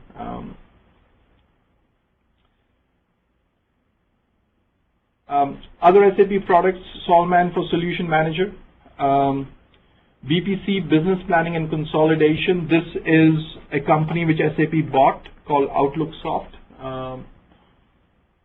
maybe 4.5, 5 years ago. This is a great application in a sense that it lets you plan your business from a financial standpoint. You can do what-if analysis. If you say that if I float this coupon tomorrow on Tide, right? If Tide is what, from P&G, right? I think from P&G, right? So if I float this coupon on Tide tomorrow, what is it going to do to my sales? Business planning, right? It's got that kind of logic built in. Based upon past sales and past promotions, it can predict that if I put this coupon out, what is it going to do to my sales? It's going to decrease your sales cost, right? The sales price because of the coupon, but it's going to increase your sales volume. But together, am I going to be better off or worse off? So that kind of what-if analysis from a business planning side, and it goes a long way. It goes a long way. Sophistication I've seen at one of the company, not only floating a coupon, they say if I float a coupon but I'm advertising the coupon and paying for the advertisement during Super Bowl, what is it doing to me, right? Month after month or quarter after quarter, that's business planning. And then the consolidation piece of it is the SEC reporting. It spits out, what's the form called for SEC reporting on a quarterly basis, right? 10K. Right? So the 10K form is coming out of this on your business financials consolidation. This runs on top of your BI system and gets your financials data from your ERP system. A lot of the key FICO consultants or, SMEs in that area have eventually now migrated. They do BPC consulting work, right? Because this is where, a lot of what's happening in finance, right, is taking place. Then BO and BOBJ, either of the terms used, business objects, right? This is the SAP's new OLAP layer or reporting layer, right? It has got the BOE, as it's called, Business Objects Enterprise, which has got Webby, Web Intelligence, Excelsius, reporting, which is the dashboarding capability, Crystal Reports, which is called Pixel Perfect reporting, right? So all of those are built into it. BO Data Services, all called BODS, BODS, is the new ETL product for extract, transformation, and loading, right? So what used to be inherent and which people still use, which is the BI extractions. Now SAP is giving you BODS, much more sophisticated to do ETL between SAP to SAP, ECC to BI, or non-SAP to SAP. And there's a BO federator to federate data, to syndicate data, right? Number of layers within the BO space, but these are the key ones. GRC, Governance, Risk, and Compliance. This is SAP's security implementation, right, where you can build a lot of your security roles. This is a company which SAP bought maybe 8 years ago, called Versa, owned by an Indian ABAP developer, sold for $400 million. And this is when you get lucky, right, is that he built controls in security right when Enron was going under and SOX and SOD was becoming very, very common and prevalent, and came up with things like firefighter, concept of a firefighter ID, compliance calibrator, right? So some of these new terms were introduced, right, where you could put the compliance framework, SOD framework, Sarbanes-Oxley framework, firefighter ID concept. So now all of that has been bundled into a new product called GRC. SOA, everyone knows, services-oriented architecture. Again, lots and lots of web services in SAP. All the web services in SAP are now the WSDL for them, which is Web Services Description Language, right? The WSDL for them and the service itself is published through what's called PI, Process Integration, right? That's where the source for all the web services is. People typically confuse PI to only mean integration of data back and forth, but that's not it. It also has your repository for your web services. No matter where they originate from, the repository is in PI. And SAP has got literally thousands and thousands of web services, which they themselves consume and also make it available to the world to consume. Okay.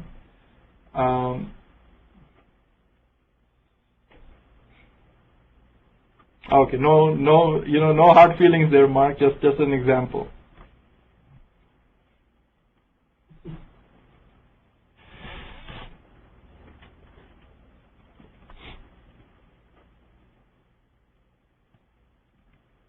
All right, so from a course content standpoint, we're going to focus on 5 PDFs, which will all be provided to you. 2 of them are on SAP NetWeaver. AS stands for Application Server Implementation and Operations Part 1, which is TADM10_1, TADM10_2. And then 2 of them focus on just 2, right? Just more advanced topics, right? TADM 12_1, 12_2. The third one, and this is, we had a choice, between picking SQL Server or Oracle. We have picked Oracle. A lot of our systems are running Oracle, running on Linux, but to give you a good flavor, we'll also show a Windows SQL Server SID as well, so you can kind of get a feeling of different platforms, different technologies. Anything, including installing the application and above, is platform agnostic anyhow, right? That's the beauty of it, right? The ABAP logic is the same whether it was running on HP UX, Solaris, Windows, SQL Server, Oracle, DB2, ain't going to change, right? Because what people don't understand, but when I tell you the NetWeaver stack, that web application server, beneath it has got what's called an OS and DB abstraction layer. That OS and DB abstraction layer should be considered similar to what in the Java world we call a JVM. It basically virtualizes the whole environment. And that's why once you write in ABAP, you consume in ABAP, no matter what the platform is. Once you write in Java, in an SAP Java stack, no matter where it's running, it's the same thing, right? I mean, that's J2EE in general anyhow, right? So, but even before Java came out, even before a J2EE kind of a app server concept became common, an ABAP web server already existed for 10 plus years, right? So where the SAP was already using that technology. And there cannot be a more stable app server. You know, there are some SAP systems which we keep running for as long as our Cisco appliance is running, right? It's just like as stable as a Cisco router would be, right? It's just running, right? I stop it for some unrelated reason, right? There's no memory leak, there's nothing, it just keeps running, right? I've got up times of, 500 days, 600 days on some of the SIDs. Obviously, in training environment, right, you're not patching, upgrading so often, so, so much that sometimes it just keeps running, right? Running. So that's the course content, the syllabus. I'm going to spend some time talking about the DVD which all of you have either gotten, or if you have not registered, you will get. How do things look in that DVD, where I've put what.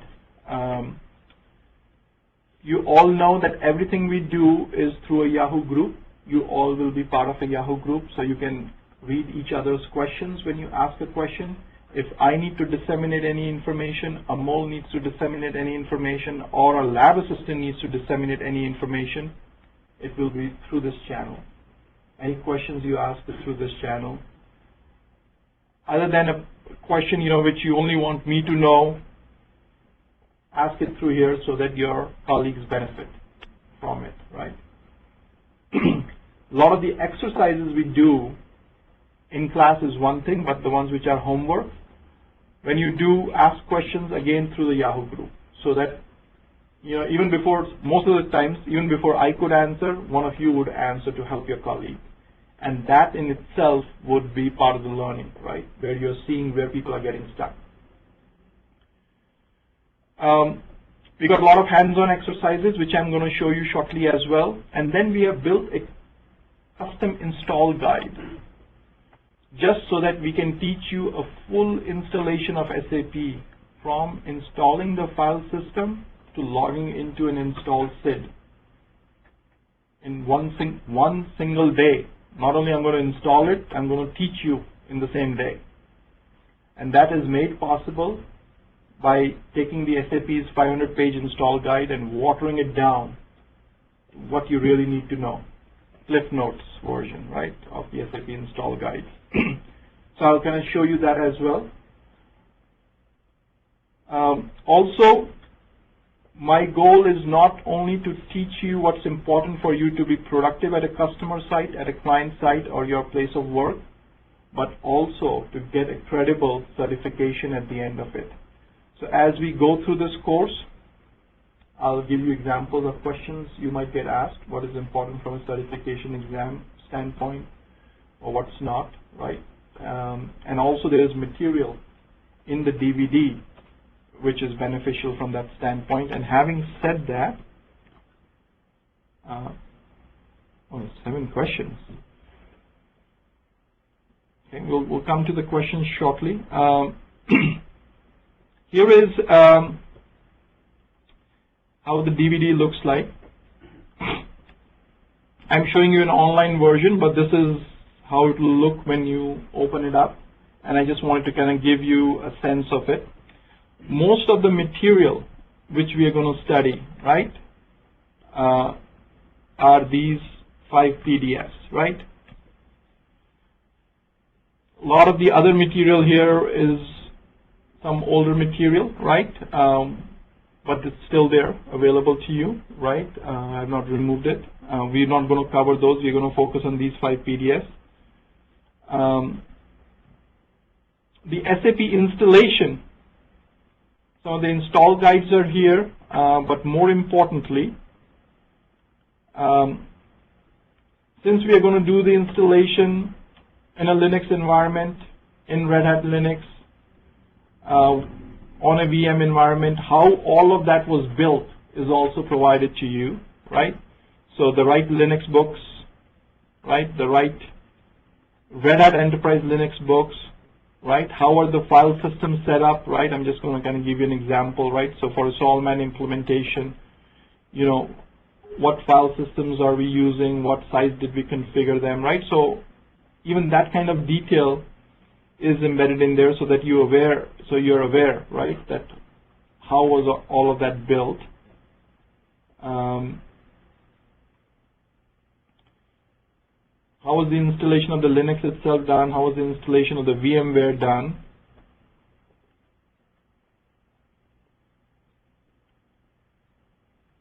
Live meeting recordings for all.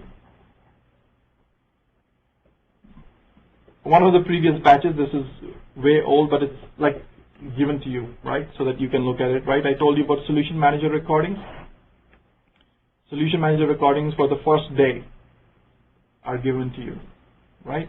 And also BW recordings. BW used to be part of this course at one point when this was a 12-day course. People said that they're not interested in it, so we made the course 8 days. That was the consistent feedback we got. But the recording for those days is given to you so that you can look at it. These recordings, after you review them, you can build from an info object all the way till a BW query yourself. Now, you don't want to become a BW developer, but once you have done it, and now you are faced with a BW performance issue, you will be a rock star in that team as a basis admin because you know the building blocks. I can tell you countless basis admins, when I interview them, you ask them what is a star schema, and they look at you dazed. But if a basis admin does not know what a star schema is and how it is manifested in the database, how the hell are you going to tune it? That means you do not even know how would a query go against the dimensional tables and the fact table. Again, we'll read more about it, right? But that's why basis is difficult, is because it relies, it's not very, very specific. It's not limited scope. It's unlimited scope. It is really unlimited scope. And you got to be jack of all the trades and master of many, unfortunately, right? None doesn't exist, right? All right, so, and in addition, you know, you got some very good books provided to you here. These books in itself are probably $400 to $500, right? Electronic versions of them, right? Including a certification guide, step-by-step BW guide, SAP system admin guides, right? Again, right? It's there. There are a lot of specific training material on specific SAP topics. Some of them might be dated, but we just still kept them there, right, if you want to refer. There's a knowledge base folder. So anything anybody has asked me in this course for which I had to provide some information, I've kind of dumped it here so that, you know, you have available to you as knowledge base, including somebody at some point asked, Ajay, how did you prepare for your certification? So even when I prepared for it, which was a long time ago, I've given my preparation, whatever, spreadsheets, workbooks, different guides I prepared for myself. I haven't included that. Obviously, some of it might be dated, but it is that comprehensive, right? So it's the knowledge base folder. In addition,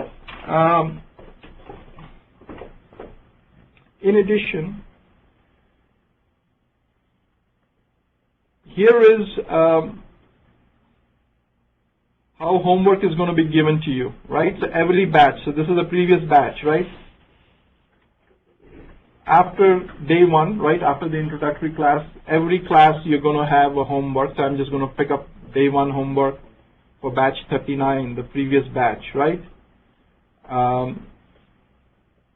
Right? What all they need to do, register in SDN, service marketplace, SAP GUI installation, check your login, blah, blah, blah, right? try a few commands, right, etc. So it's, right, the stuff you need to do, and that's where the learning is going to come from, right? Guys, pay attention here. There's no need to do anything hands-on. School, kidding. All right, so that's how you're going to receive homework, right? I think somebody had asked the question, I forget whom. And by the same token,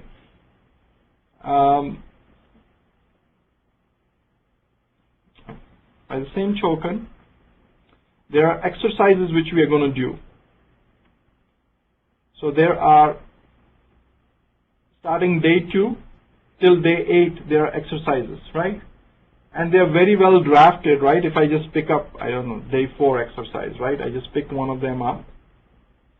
So this is an exercise on a client copy, right? So you will actually go, this is an exercise on transport of a role, right? So you're transporting a security role. Not only are you transporting it, in the previous exercise you would have built that role. So you have built something, security role, and then you will be asked to transport it. Not only would you have the steps you need to do, you'll have the screenshots of it, why you are doing it, some explanation, how you should name it, blah, blah, blah, right? So I will be doing it, you will be doing it, you'll have the recording, you will have the exercise. So if still you don't learn, I can easily say it's your fault, right? So you'll have exercise for every day.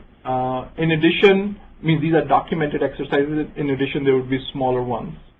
But these are hands-on, which will work in our environment. So there are 8 of them, but they are, 10, 15 pages each, right? So this is from an exercise standpoint, and I shouldn't have come out of it.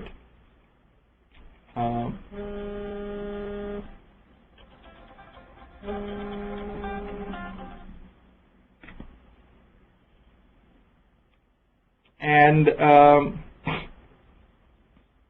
Solution Manager installation documents. This is where you have this custom installation guide. So this is a guide which we have built on how to do an install on a Red Hat environment, virtualized using VMware with an Oracle database. And you will see how it has been structured, because even when you're at a customer location, the first time you do any install for your environment, you will put some instructions together. Different people call it different things, right? We have called it a custom installation guide. And procedure documents of this nature are going to be key on how successful you are running your shop, right? So here is an example of it, and in fact, you'll be surprised, this was built by a student. So a lot of the students who graduate from here, who are trying to break into the SAP field would ask me, Ajay, give me a mini project.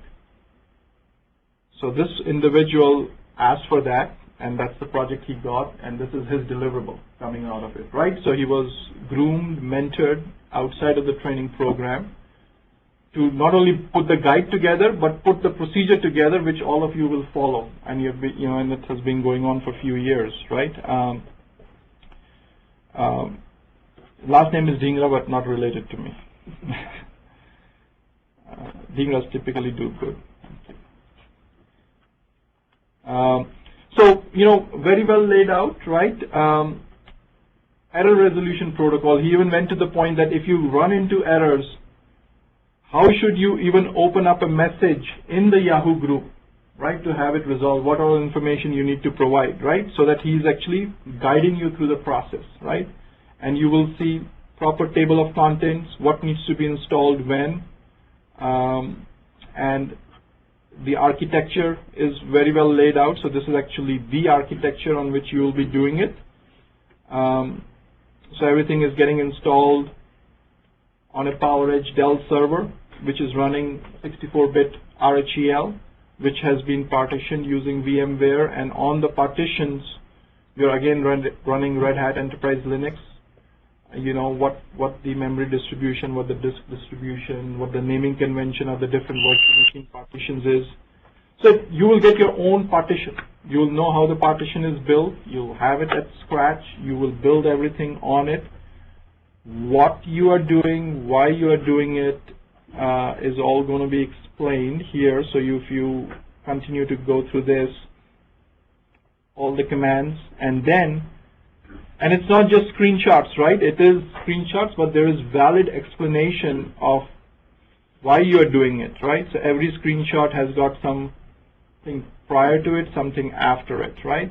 Which kind of walks you through how the installation is going to progress, and not just the installation of SAP, which are these screenshots. It then goes down to, I'm just going to go quickly now, it then goes down to the Oracle database installation as well, right? And then at the tail end, how do you validate your installation, right? So this is the validation of your installation, right? How you log in through SAP GUI to validate that. How do you log into the Java stack to validate that, right? So just as an example, right? Again, today's goal is to tell you how deep the well is, right? You'll jump later on.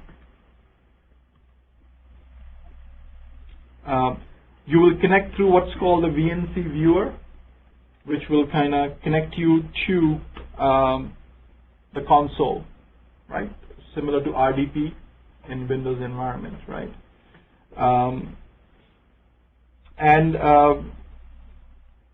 For those who are curious, here is one of the ways in the recent batches based upon popular demand.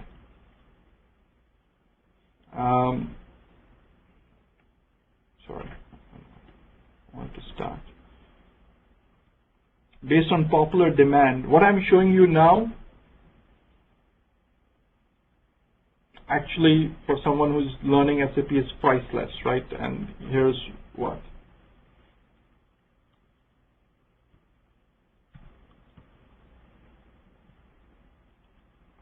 This is Amazon's EC2 Elastic Compute Platform, the cloud offering, right?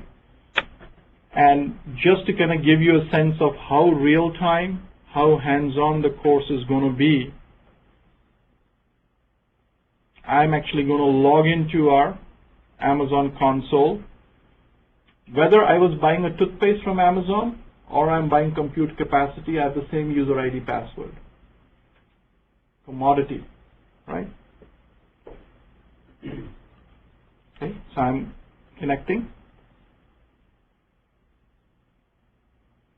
So currently we are running 3 instances, 5 volumes, disk volumes, 1 key pair, security key pair, 2 elastic IP addresses, running multiple snapshots, multiple security groups. This is in one of our accounts for training purposes. We run a lot of other accounts for our customers, which obviously I'm not sharing with you for obvious reasons.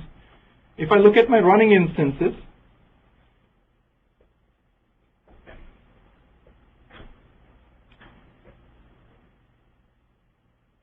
everything which is happening right now is all web services, thousands and thousands of them running behind that web page while it displays. Everything is a web service in AWS world. So here is a SP1D1, Code SP1D1, Solution Manager Productive Instance Database Server 1, right? It's a large instance. It's currently running, right? We've got some other Windows, some other Amazon Linux. We've got a HANA instance running. This instance, if I right-click on it, whether I want to terminate it, reboot it, stop it, that's it. It's a right-click. And whether I need to create a new one, launch a new instance, actions in that instance, right? It's all through this provisioning portal. All through this provisioning portal, right? And to this instance, right, it's already telling me it's based upon an AMI, Amazon machine image, very similar to a VM image, right? this is an x86 64-bit machine image, right? And we have created a lot of AMIs where I've got software pre-built. Somebody tells me to install a Solman, I can give you a Solman instance in under 2 minutes. Under 2 minutes. Because it's pre-installed and saved as an AMI. Now, obviously, you might say, I need blah, blah, blah, this. Yes, then maybe 2 minutes becomes half a day, right? But vanilla instances of the same kind, I will just AMI them, machine image them, and launch them, right? Launching an instance is as simple as clicking on launch, and I can choose, using the classic wizard, I can choose an instance, my AMIs. If I choose my AMIs, and guess what? Not in this account, but in our customer accounts, we have got saved AMIs of one kind, right? Another CRM dev system, another CRM QA system, another Solman dev system, right? I just pick from it. But same way, the community gives you a lot of AMIs, right? And there will be tons of them, right? I have to probably scroll pages to kind of go through it. It's taking a while to load. It's not good to use the community version because I have a lot of issues. So. Yeah, sure. I mean, obviously, it is. That's why you have my AMIs. Create your own. Right, and I will maybe just limit it 64-bit. You can hack it 2 days. So. Yeah. Somehow it's taking a while, but quick starts. I don't know why it's taking a little while, but let's go to quick start. I can just pick up a 64-bit Red Hat Enterprise Linux, right? This is what Amazon gives, right? Say select, and I can say what tier do I want it, right? How many elastic compute units? And we have got math behind this where we equate ECUs, elastic compute units, which is to cores, which is to memory. But we have got math behind it, which based on what SAP publishes and what we have seen, which compares it to number of SAPs, which is SAP's performance management standard, right? So that you know what kind do you need, right? So I can just say that, oh, let me get a small one, right? How many do you need, right? Where do you need it? Which region do you need it, right? And say continue, and it's actually going to give you an option if you want a specific kind of a kernel or a RAM disk ID, right? If you are not worried about, which kind do you want, you can add storage to it, right? I'm not adding any storage. You can give some key pair details to it. Continue, right? We already have a key pair. I chose that.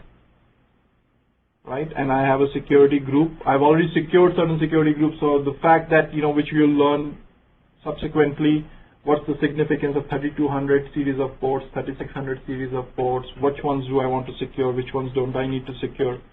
Those security groups are already pre-configured. I have got some of them. If I use one of them, if I say launch right now, right, it is launching. That I have provisioned a Red Hat Enterprise Linux small tier system. It is starting, the last one there. Obviously, to show you this, I lost 15 cents, but that's okay, right? Because they'll charge me for 1 hour, but they'll only charge me for 1 hour because I'm going to terminate it right after this.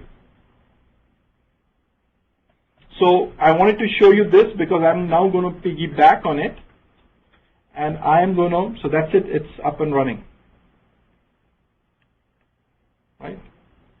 If I click on it, I have its details here, right, including its private IP address.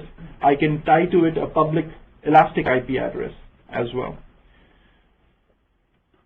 I will show you Code SP1D1, which is a large server configured the same way,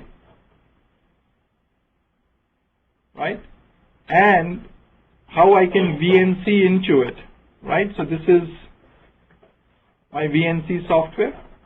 Actually, this is the IP address, the public IP address of Code SP1D1. You can see it here that this is Code SP1D1, and similar, I can go to the elastic IPs and you would see that this elastic IP is tied to Code SP1D1. So even the IP is elastic, that means dynamic. The server is dynamic, the DNS is dynamic, the disks are dynamic, every single thing is virtualized. The load balancer is virtualized, right? The DNS, which is called Route 53, is virtualized. So now let me just connect to it. If I connect to it,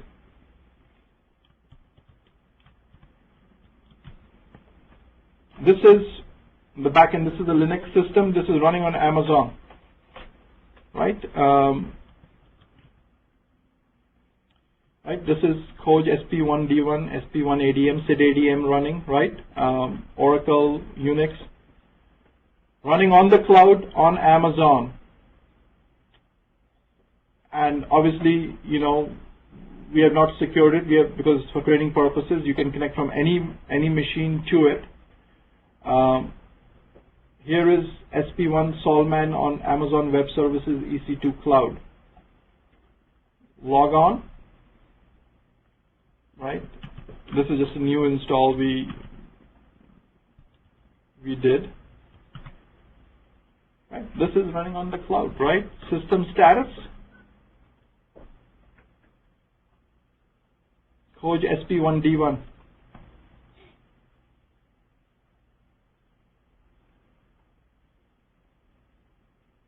$0.15 an hour. And not just that, right? Not just that. And here,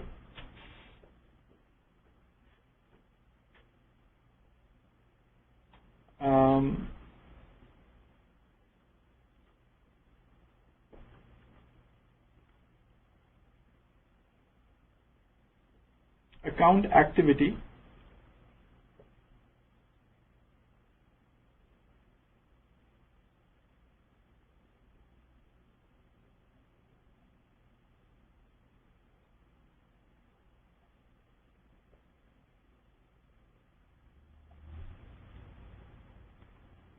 My estimated charges, right? I just started the month.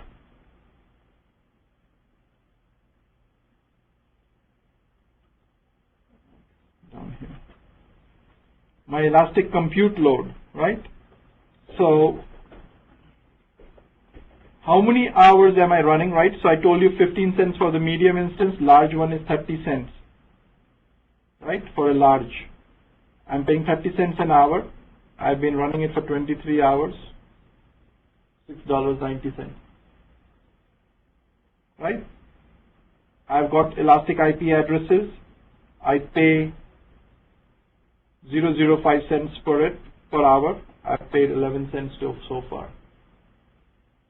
Look at the granularity. And now what I'm going to show you is if I had set up alerting on this, right, where alert me if the disk utilization goes up or a CPU goes up, I will get charged for those alarms as well. First 10 alarms are free. So each escalation coming to you, each alert coming to you, they have given you the keys.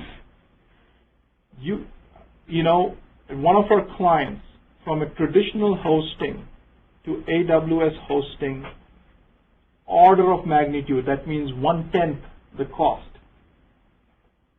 For short shelf life systems and for non-productive systems, the business case is so strong, because guess what, if somebody says, I need to do testing, performance testing, I only need the system for 3 months. I say, right, sure, I'll give it to you. Then they come back to you, or you go to them and say that you need the system for 3 months, but how many cycles of performance testing are you going to do? They say 3 cycles. When are you going to do it? Every third Sunday of those 3 months. For how many hours? 4 hours. Then you would say, okay, let me give the system to you,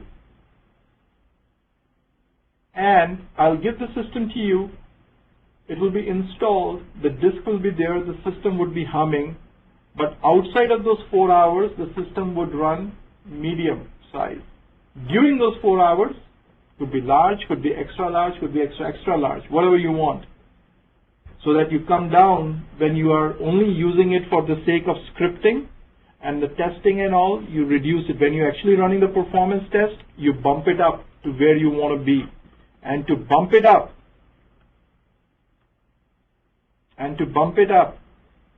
right click,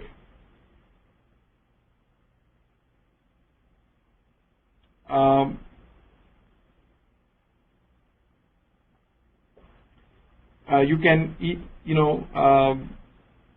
change the image, or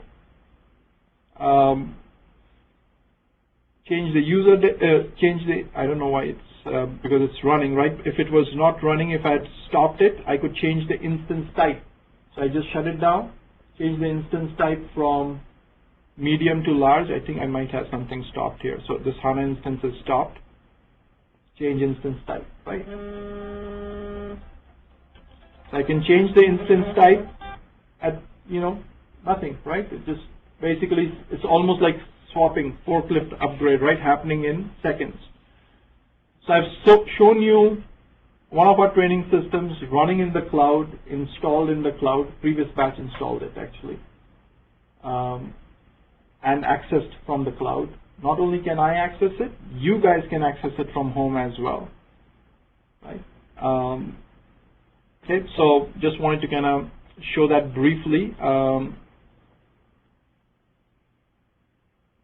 So I showed you the training DVD, Yahoo group you're aware of, hands-on exercise I showed you, install guide I showed you, certification we're going to talk about a little bit more. I showed you while talking about install guide the EC2 platform from Amazon, right? Our training methodology, right? First of all, for selfish reasons, we pride ourselves in both the material, the instruction material, and the amount of time we have spent to kind of build the material, build the environment, build the infrastructure around it, right? It is not somebody just sitting in a corner office with, one laptop, right? And, on a weekend teaching, right? We have invested a lot of time in it. And also for me, I just like teaching. I'm actually better off not teaching and doing consulting work, right? Doing a system upgrade this Saturday as opposed to this and billing a client. But I just, just like teaching, and also it's benefit for our business that we can groom resources, right? We can mentor them, right? It benefits our own offshore facility as well. Everyone is going to have an individual installation, so you all would do your own install. You will see an install being done by me. You will have a recording of that, but you are going to do your own install on your own server. That means you will be given a sliver, right, of a VM partition. You will install it on it. You will have all the software available to it, and this is no demo software. This is real SAP software, right? Being a partner, we have that capability, right? So real software, full-blown, which you're installing, right? 24/7 global access to our training systems, right, which you will use, which you will do the exercise on. You can access it anytime from anywhere. If at all it goes down, it is typically one of the trainees who brought it down, not me, right? Our stuff runs, right? The only time it came down was for Sandy, right, in the last 1 year. It was a heck of a day that day. Because of the power outage. It ran, even we ran out of our UPS supply. Okay. Session recordings. Every session is recorded, right? Sorry for that. Every session is recorded, which, obviously you could attend it in class. You could attend our training through live meeting remotely, which people are doing today. Even if you are unable to attend a class, you will have recordings. If you are able to attend a class, you missed a portion of it, you will have the recordings. If you want to go back and look at it for up to 1 year, you will have the recordings, You can't download them, but you have them.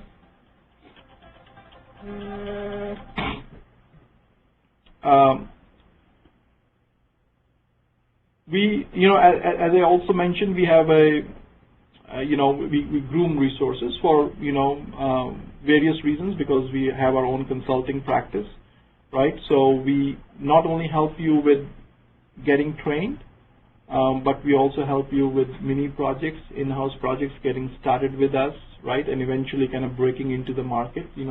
That's our goal, as any other consulting company would be. And doing it in an ethical fashion, right? Making sure that you do some in-house projects, you get the experience, you do some, outsourced work for us, you gain that experience, and you kind of move on, right? So that's called our Coach Placement Service Offering, KPSO. And for right reasons or the wrong reasons, it's a very schooling approach, right? You will get weekly homework, you will get weekly in-class quizzes. I am expecting, and this is a no-brainer, you need to be spending 20 hours outside of the training class for you to really learn the material.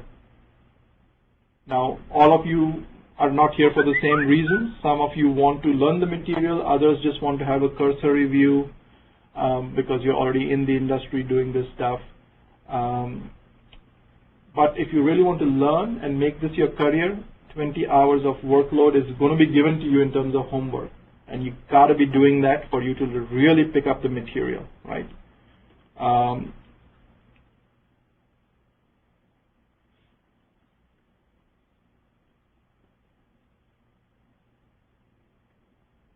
Okay. Moving SAP GUI connectivity to SD1. So here what we want to do is, we will time bound this, right? Because this has a tendency for it to kind of go for hours and hours. But I will give people an opportunity to connect to our SD1 system, which is running on Linux, is running Oracle, from your machines here in the class if you are remotely. If you want to download our SAP GUI, you download it from this location. The hyperlink is given to you. Most of you might have downloaded. If you already have 710 and above SAP GUI, you don't need to download, right? You can just use that. I'll tell you what the connect string is.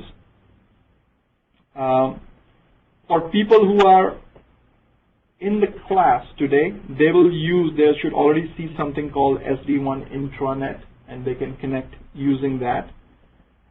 People who are remote, when you download from us, you will see a SAP logon pad entry called SD1 Internet, and you can connect through that.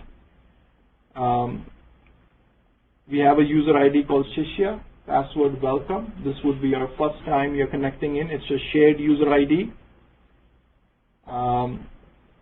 And then you will create your own user ID based on it starting next class, right? So I would say that some of you, if you want to try, and we will time box this only to go till 12:05, right? In terms of people having the ability to do it now. Otherwise, homework, right? Where you make sure that you're able to connect from home to SD1. So that next week when we meet, all of you have resolved connectivity issues. If not, post it to the Yahoo group, and from the Yahoo group, you'll get a response on how to fix things. Remember that if you are using Windows 7, you have to use this exe. If you're using XP, you have to use this exe. If you're using Windows 8, and I think somebody asked me that question, send something to the Yahoo group. I'll respond back to you separately if you're using Windows 8, right? Windows 7 works with Windows 8 also. Yes, but there's a few other things I have to, there's some differences. So that's why didn't want to kind of get embroiled in that at this point. Most of you would be Windows 7. That's why that's out there. So having said that, if you have the SAP GUI loaded, if you have the SAP GUI loaded,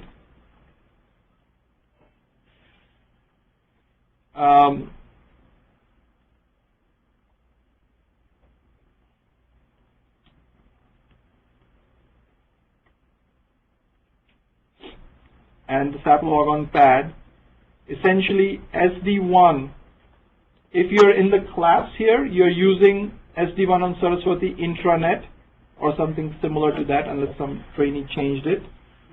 And if you are remote, you're using SD1 on Saraswati internet, right?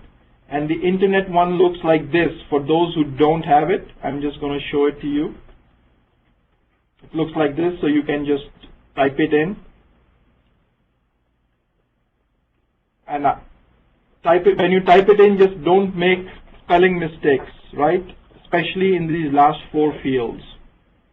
Saraswati is only 8 characters, SARSWATI,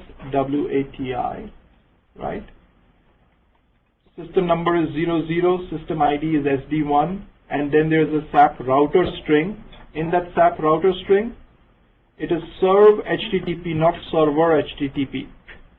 Right? That's a dynamic DNS through which you are getting SAP routed in, right? So just do that. Who are remote, people who are here in the class, I'll just make a quick round. Yeah, I think that counts as the last one. Too many fill it down?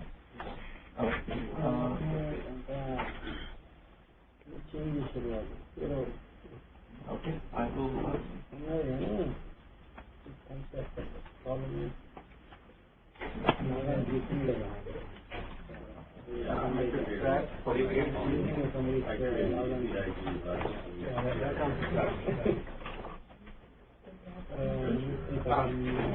Yeah, I think that's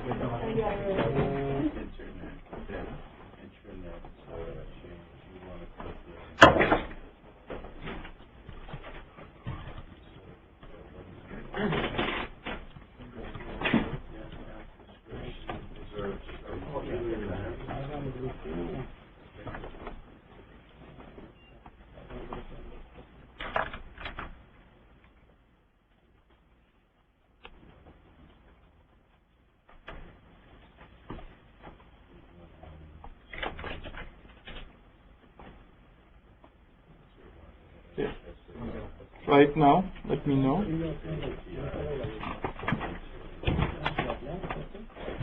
Let me pull that screen back up.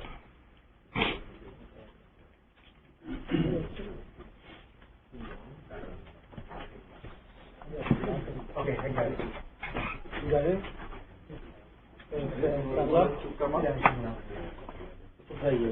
for some reason there are so many people who try.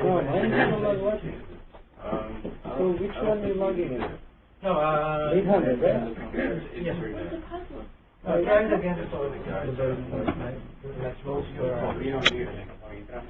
guess the other students messed up on the instead of the logon group and yeah, close and then do a sub logon again. Share 3. Okay, there is somebody here. Thank you. Okay. Yeah, the first one. Right? I think the logon group are set up.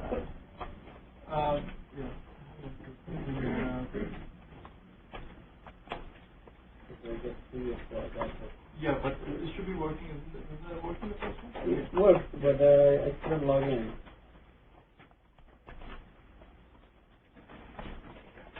Oh, it's like it's going silent. It's still thinking, so it's not. Yeah, it's like. I logged in, it is showing the user list. Yeah.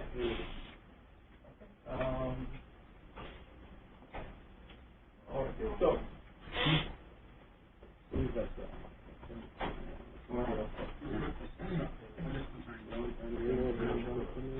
Oh, it's not connecting? The password is Wait till he comes.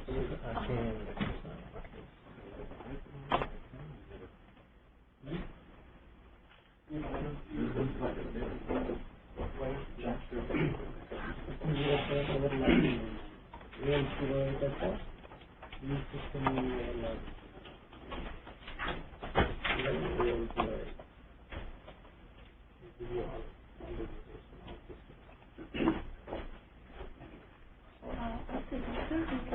Shishya, S-H-I-S-H-Y-A. S-H-I-S-H-Y-A. Welcome.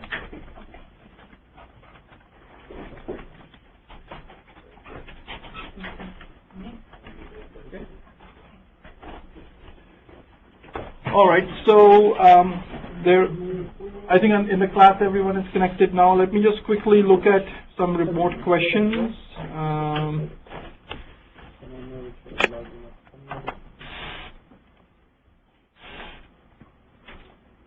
Okay, let's see.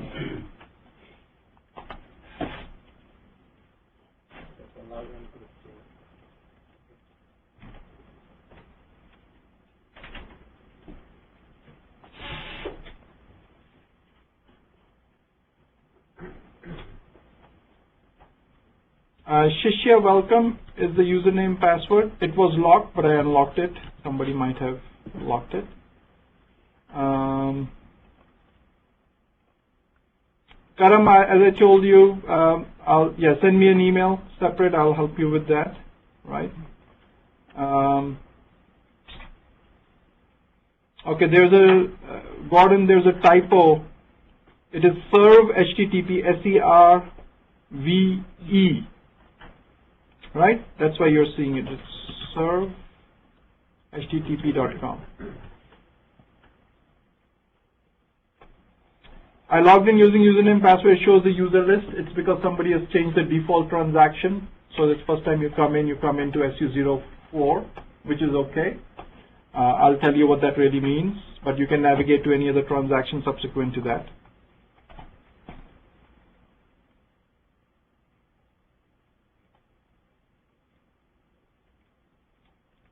Yeah. Hari, guys, please don't start sharing, right? My screen needs to be shared.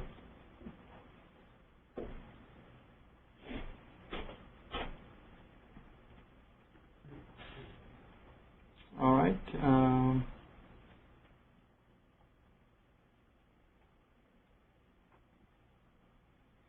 Yeah, for Windows 8, we have not put anything on our shared on our portal yet, right? So I'll answer those questions. People who only have a Windows 8, I'll have to answer that separately, right? So send me an email through Yahoo Group. All right.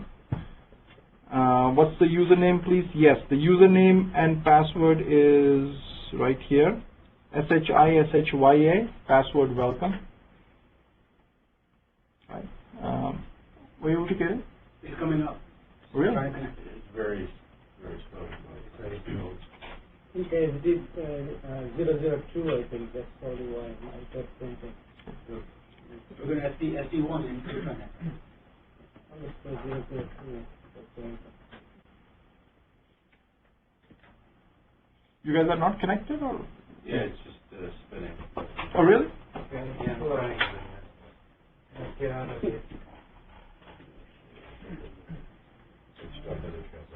Yeah, but I'm only worried about connectivity at this point, so as long as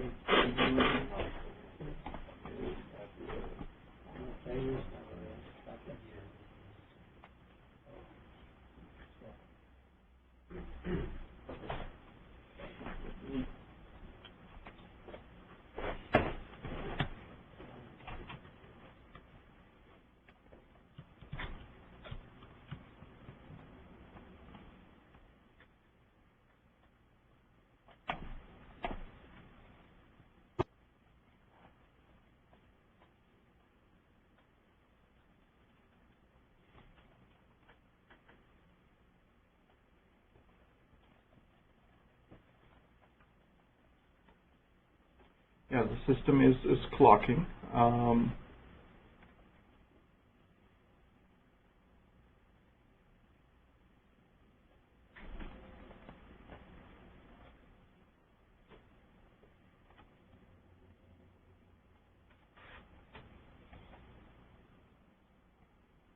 Okay, it's a very good introduction to BASIS, right? If the system is clocking, what do? Reboot? No, right? Then don't show up to work the next day. Very good. Right? So the best way to troubleshoot if a system is clocking in an SAP world for an ABAP stack is to use DPMon, which is OS level utility, which would do something similar to SM50 or SM66. And again, you're going to learn all of this. It's called DPMon for dispatcher monitoring. Right? It'll give you the ability to kind of watch what's happening at the dispatcher level. If there is something which has been running for too long in the back end. And, perhaps this is a blessing in disguise for us, right? Because we said that, what differentiates a good basis admin from an ordinary one is your ability to troubleshoot, right? So just for kicks, right, what I'm going to do is, this is, again, I want to time bound this, right, because we have a lot of material to cover since it's an introductory class. I'll go to PuTTY. PuTTY is Telnet, right, secure shell. To Saraswati, intranet, and I'm going to connect to it. SID ADM, SD1 ADM.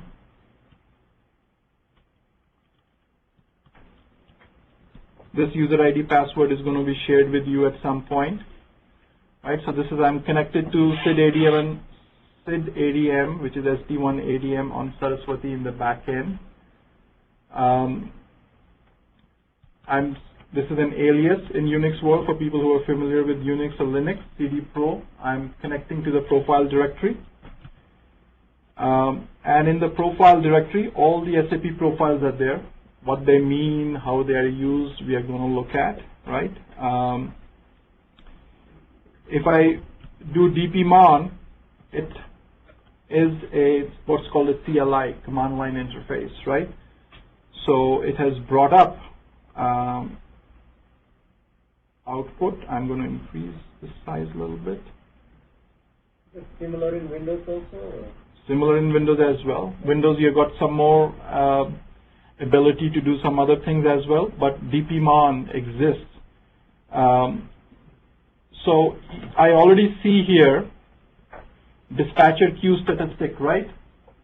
That the dispatcher queue is showing 905 waiting requests. The high is also 905 waiting requests, right? That means the queue is backed up, right?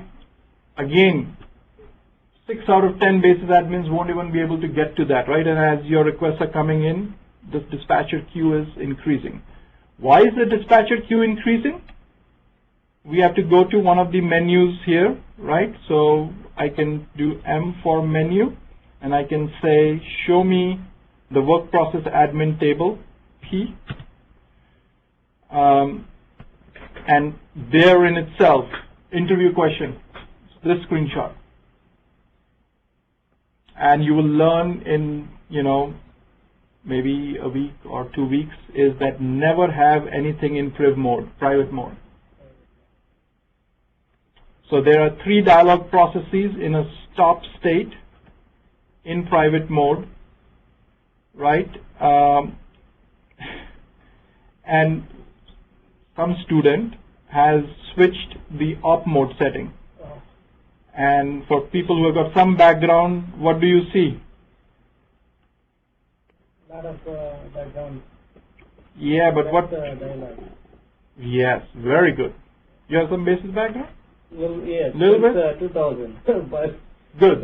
But then I'm refreshing again. So very good. So, and again, we this is an interview question, and again, classic thing, which a rookie or a junior or even an intermediate basis admin would just recycle the system, not knowing what to do, and it will actually fix the problem, and they will never know what the problem was.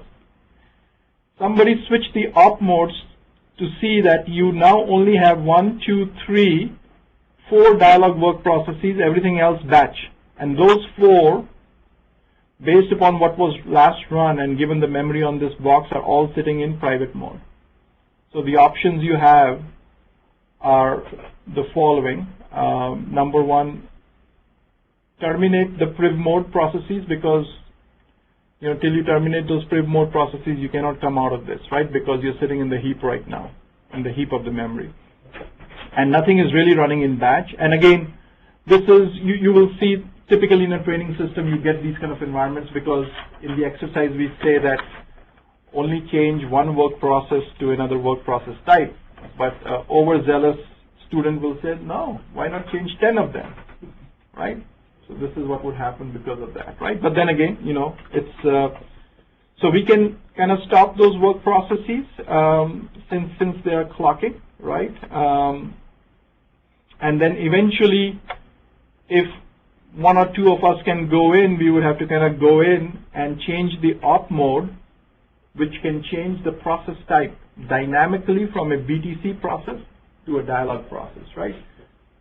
And it's good because it's good that we faced this issue, because it gave me an opportunity, because to recreate this issue would take me 2 hours, right, to kind of think of a scenario. It just so happened, right? Serendipity, right?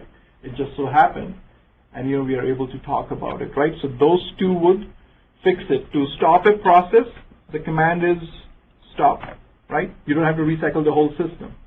And even here, right, if this were a client system, I would just not do it. I would look at the user ID here. I would look at the client here. You know, and if it were specific, I mean, in our case, we are all logging in through Shishya, so you only see Shishya, right? But I would kind of, you know, talk to the person, do something, right, before I just say boom. And all of this started when we all logged in, because this is all 5 minutes, right, 300 odd seconds, right? You know, as we started, because we all logged in, there were only 4 dialog work processes, we backed up, right? So, and again, I'll resolve it, since I wanted to have a hard stop to move on to the next topic at 12:05. I'll only show to you that to kill it, you just do stop work process, and then it'll ask which one, and you can pick, like if I pick dialog 1, do you really want to kill it? Yes. And it's going to try to restart it, right? You see it went into the ended state. But it should have handled about 40 people, no? For those 4 dialog processes? Yeah, but the thing is that you got 19 processes of different types running, so they're all consuming memory, right? So, and it's a small box. It's coming up. I will do the same with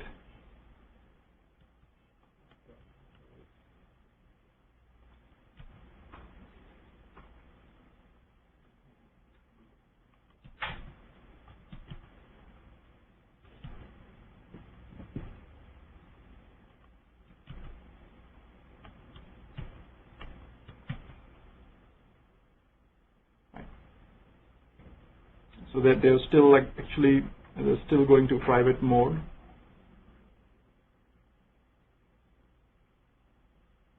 And because of this extra, you know, also it's possible that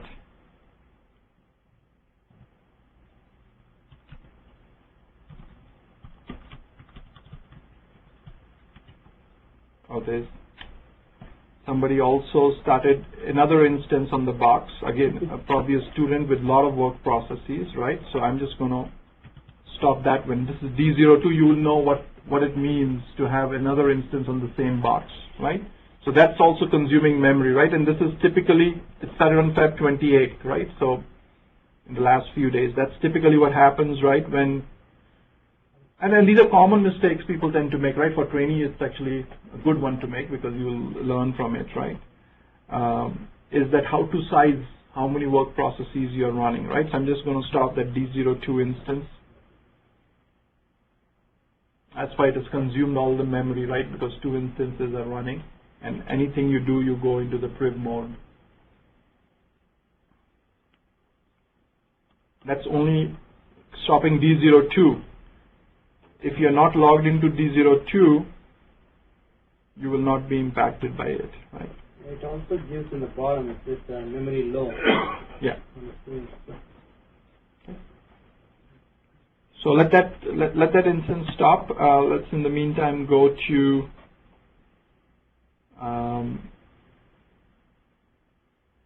the material here.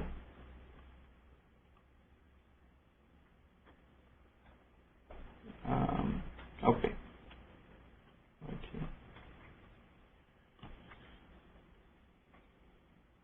Okay.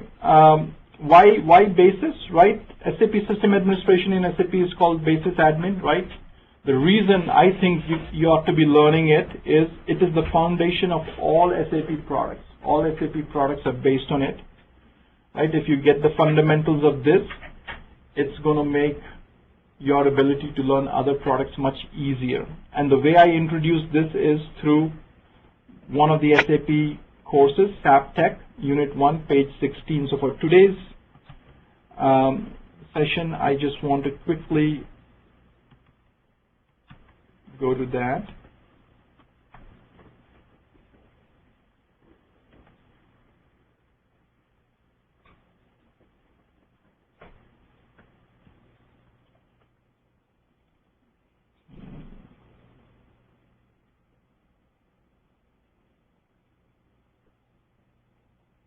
Let me bring it up. Again, student material. Sorry. SAP new material. SAP Tech.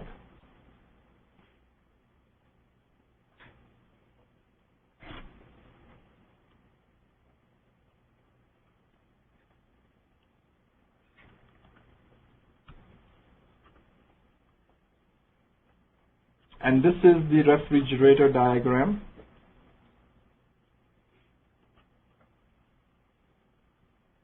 If nothing else from today's class, remember this. This is the NetWeaver framework, right? And I just picked this one diagram, right, to kind of bring out the flavor of it.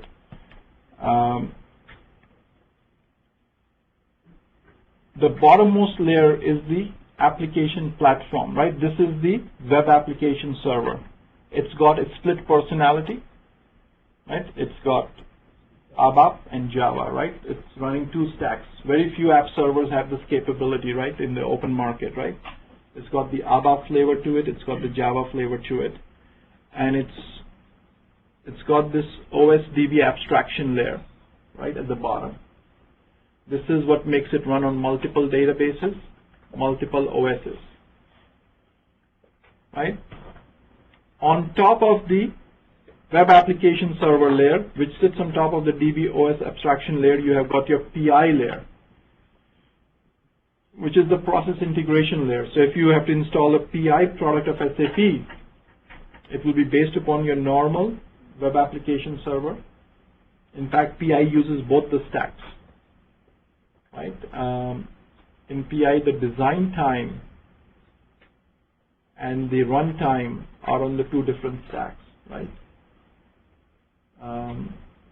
The design time is in the Java stack, the run time is in the ABAP stack. So this is the process integration layer. Even MDM, the master data management, right, what Vikas had mentioned, the earlier product before it was in BI was part of the NetWeaver stack. Even now it is part of the NetWeaver stack, except that it is considered part of BI. And here also they kind of show it like that, right? You see this information integration layer, right? So the BI is part of it. MDM is part of it. And then you have your people integration layer, which gives you the mobile infrastructure, right? Which gives you the multi-channel connectivity from the world outside, whether through SAP GUI, whether through mobile infrastructure, whether through portal connectivity, right? And if it is portal, portal is the only product which transcends two shelves of this refrigerator diagram. The portal piece, the true word, quote unquote, portal, the collaboration piece, and the knowledge management piece all together make up SAP's enterprise portal, right? So the way you need to kind of look at it, on the left-hand side, they're showing you the products. On the right-hand side, they're showing you the stack. And this together is the refrigerator diagram, right? This kind of explains the NetWeaver stack. So if you installed full NetWeaver, right, you will have the ability to install just the PI piece. You'll have the ability to install the BI engine or MDM or portal, right? These are different from SAP's Business Suite products. Right? These are different from the SAP Business Suite products, right? So just wanted to kind of mention that.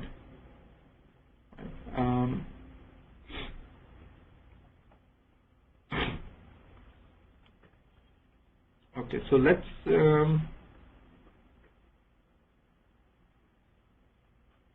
that's that. And from a technical architecture perspective, right?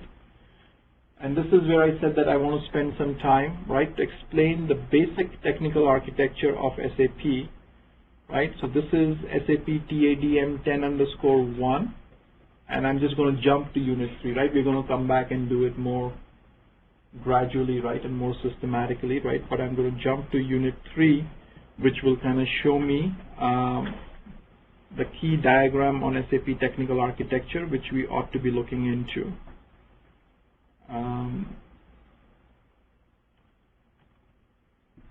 10_1.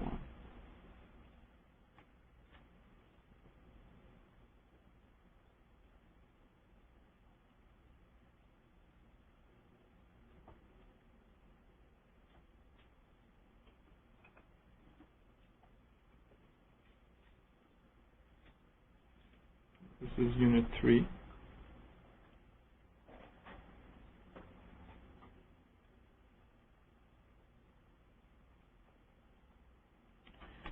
So on the highest level, right, when we look at an SAP system, multi-tiered architecture. So what this one is showing us here is an example of similar to something what we are connected to today, right? It has a database, right? In this case, the database is running on a separate database server. It has an application layer, which is running on 3 servers. But how many instances is it running? 4 instances, of which there's one central instance. And why is it called central instance? We'll talk about in a little while. But what makes it a central instance is 2 processes which are required only in the central instance and which are single points of failure. They're called the message server and the NQ work processes, right, on the ABAP stack. And similarly, on the Java stack, the central services instance here is for the Java stack. So together these two become single point of failure, central instances, and then there are 2 additional instances called the dialog instances, right? And you can connect to them through either a browser, if it's the ABAP WebDynPro you're connecting to, or if there was a Java stack being run, connecting to the Java stack through the web browser, or connect to them through SAP GUI, right? So in this case, you know, the instance I just stopped was a D02. That's why it's called D02. D for dialog and 02. That's the one I had just stopped here, right? So which just stopped. So if I do PS-EF and I grep for D02, earlier I had seen all of these work processes. DW means dispatcher plus work process. I had seen all of these work processes running. Now I won't see those, right? So if I don't see any of those work processes running, the only process I see running is SAP start service, right? Which is basically saying that I can start D02 if I want, right? But everything else has been stopped, right? But the central instance should still be running. PS-EF in Unix world, again, people who are new to Unix, again, I'm going to be giving these commands to you. It's just a list of the processes. Grep means I'm searching from that list. It's like task manager in Windows, right? I'm searching from that list, and now I'm searching for dwebmegs. Remember this acronym as dwebmegs. Dialog, update, NQ, batch, message, gateway, spool, right? Those are the process types, which we're again going to talk about all of them. But I'm searching for that, and this is where also, you know, on Feb 28, somebody went in and beefed these up, right? There are too many of them running for it to have any meaning, right? And that's why we were seeing, you know, or continuing to see some of the issues, right? Right. So in DPMon, right? So this number has come down, but the high water mark was still high, right? So there's still such a backlog right here of things which are still kind of queued up, right? And still going in private mode. At least of 4 now, only 3 of them are in private mode, right? So those can still be gotten rid of.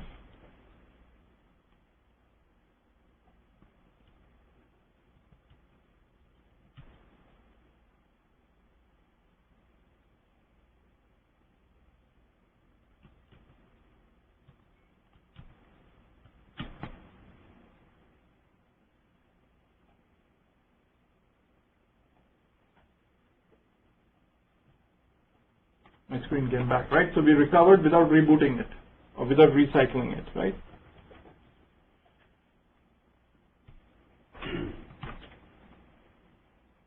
Again, obviously now everyone is going to start going and doing something, right? If this was a real system, I would have locked the users and first gone in and changed the op mode to something more sane, right? So that we can have more dialog processes available to us, right?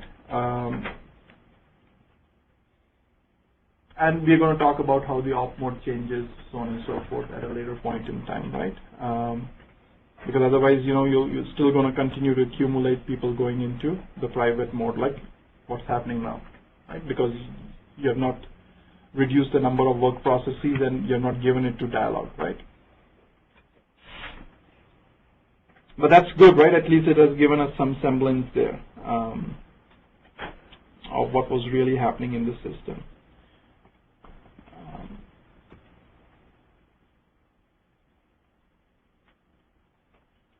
Okay, so going to Unit 3, right, which is where we were. So we have seen that D02 instance, we have seen the central instance, right? Again, we're going to talk more about it when we go through the details. But here are the process types, which I talked about, right? Is in an ABAP stack, right?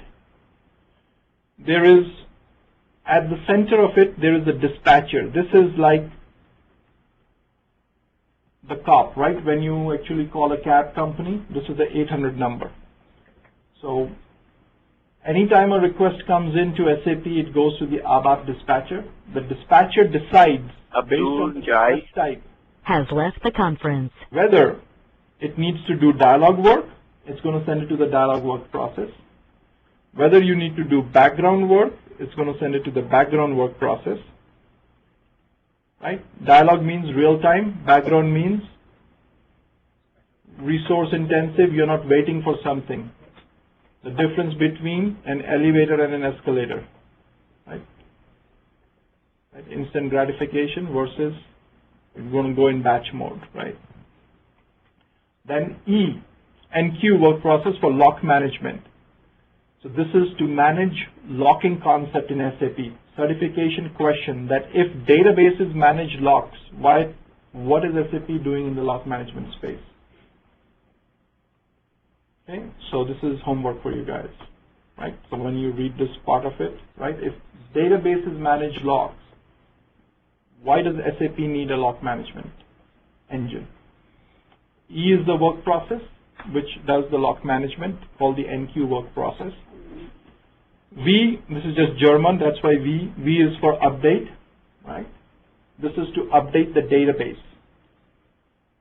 And there are 2 types of them, V1 and V2. V1 is primary update, V2 is secondary update.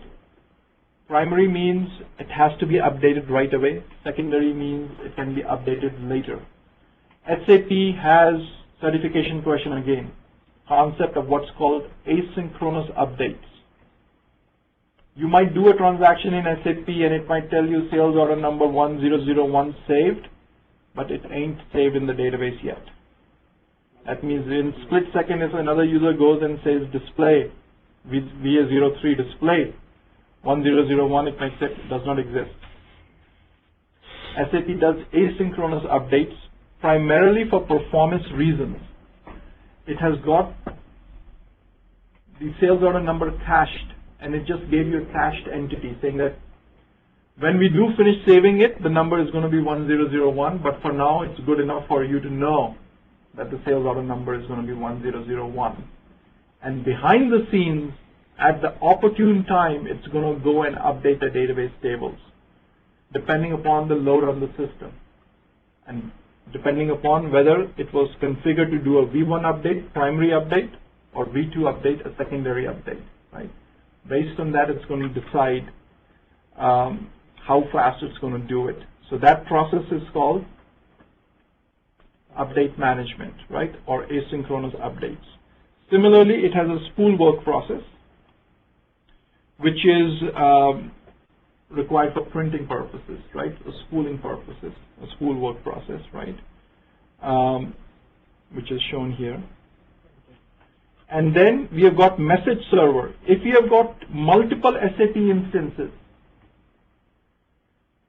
like in our case we had D02 and DWebMex00, each SAP instance has a dispatcher which manages all the work processes in that instance. This is like a cab company.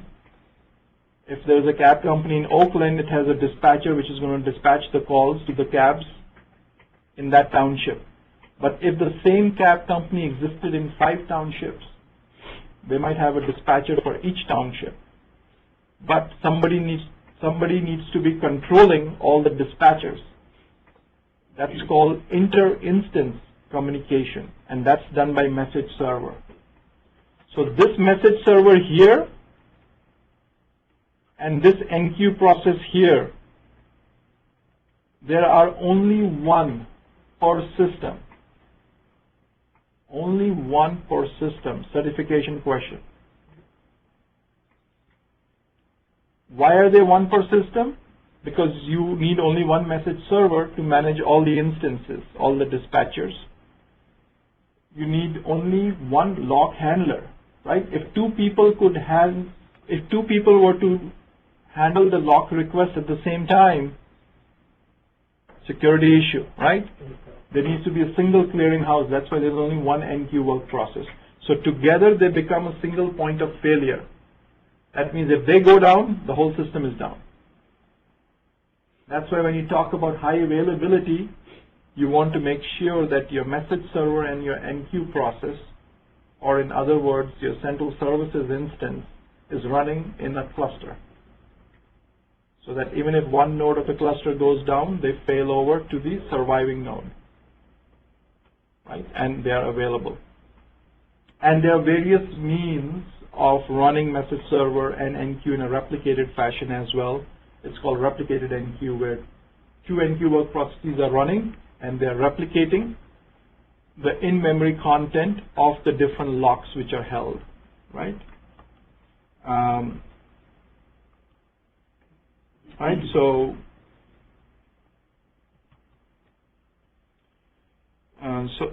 that's there, right? So NQ process and the message server work process, right?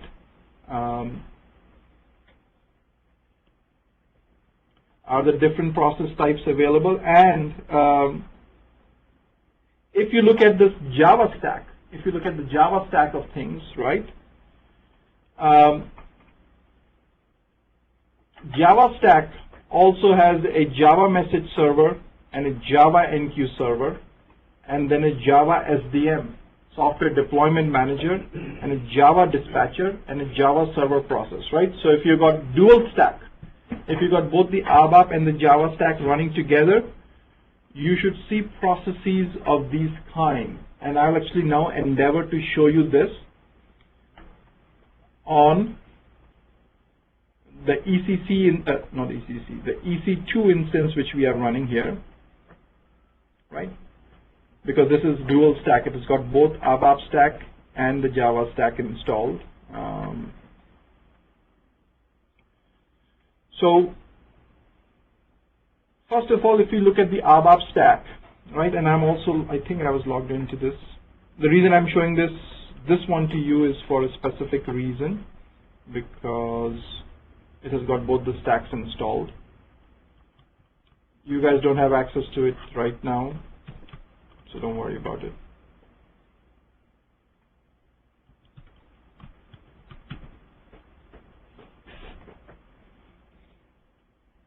All right, so first of all, if I do PS minus EF, grep SAP, and I more it, this will give me the ability of figuring out what all in SAP world is running on this box, right? As a basis admin, the first thing, if nobody tells me anything, if nobody does a knowledge transition, which is typically the case, I'll go in and do this, right? But what the hell is happening here, right? I do this, and I see, okay, central instance, right? Message server, NQ, right? So what I'm showing you is very, very sophisticated basis admins would kind of go in and, you know, try to figure things out this way, right? Even without having told, right? So I say, okay, I already know that this has got something to do with central instance because it's running a message server and an NQ server. But that is for SCS01, for System Central Services, SCS01. And this one is also for SCS01. But then I see another message server. That one is for debugMex 00. So I immediately figure out, number one, it's not only the central instance, it's the central instance for both the ABAP stack and the Java stack. Because this is the ABAP stack, and this is the Java stack. Okay, then I say, okay, the start work processes are running, good. GW, gateway process, right? And I think this is the one I had missed. For some reason I got sidetracked here. This is the one which was talked in the previous diagram, I think. Gateway process, right? To communicate to the world outside, when you make RFC calls or you make ALE calls from an SAP system to the world outside, that's the process which lets you do that. It's called the GWRD, Gateway Read-Write Process, right? GW process. Then it's got the ICMAN, which is the ICM, right? Internet Communication Manager. So the ICM is running.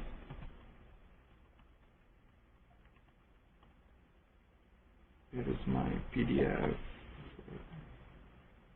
This guy. So you have seen GW, you have seen this, you have seen the message server.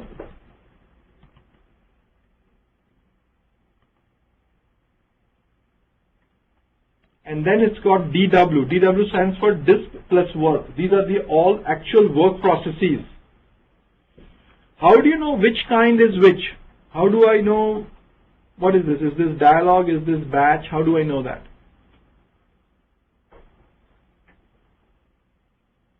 Certification question. Pardon me? The process ID, based on the process ID, so what about? Yeah, but they all started by 8884. This is the PPID, this is the PID, this is the process ID, this is the PIN and process. Operating level, OS level. OS level what? You cannot make that out, right? That's why it's a certification question, right? From this screenshot, you cannot make it out, what it is, what type it is. And in certification, they're going to show it to you like this.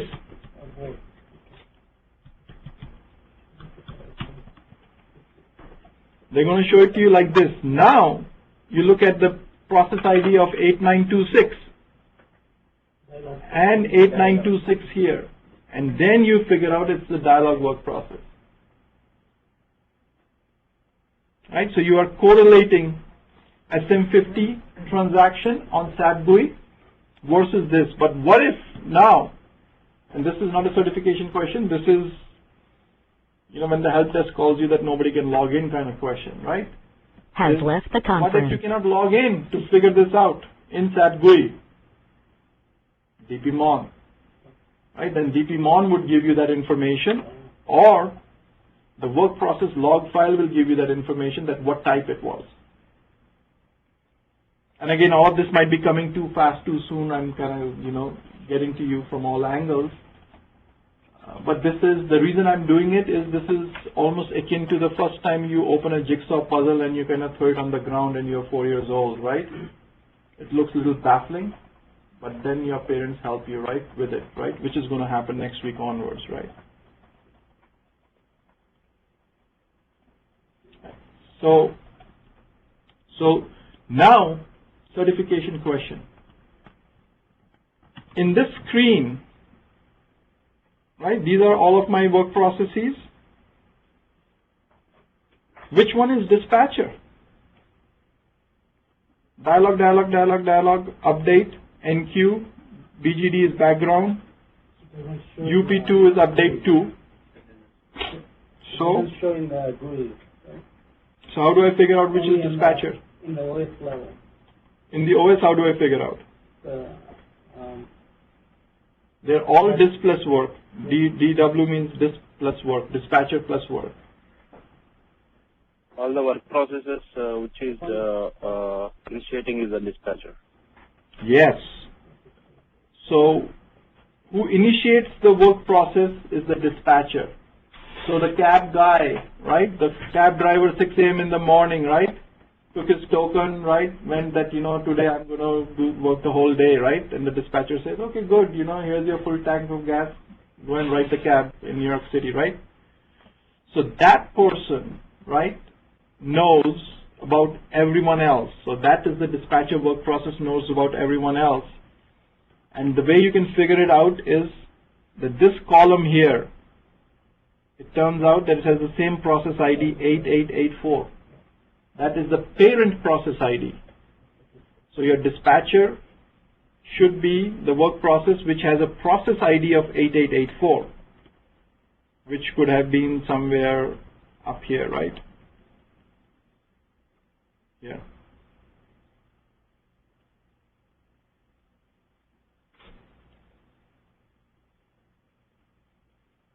Who starts the dispatcher? Message server. 8851. 8851 started it. But what is 8851? Is it message server? Yes. Really? No, 8851. Message server is right here. And ID is 8851, right? 8851 is the SAP start process. Who started the SAP start process? 180M, with a root.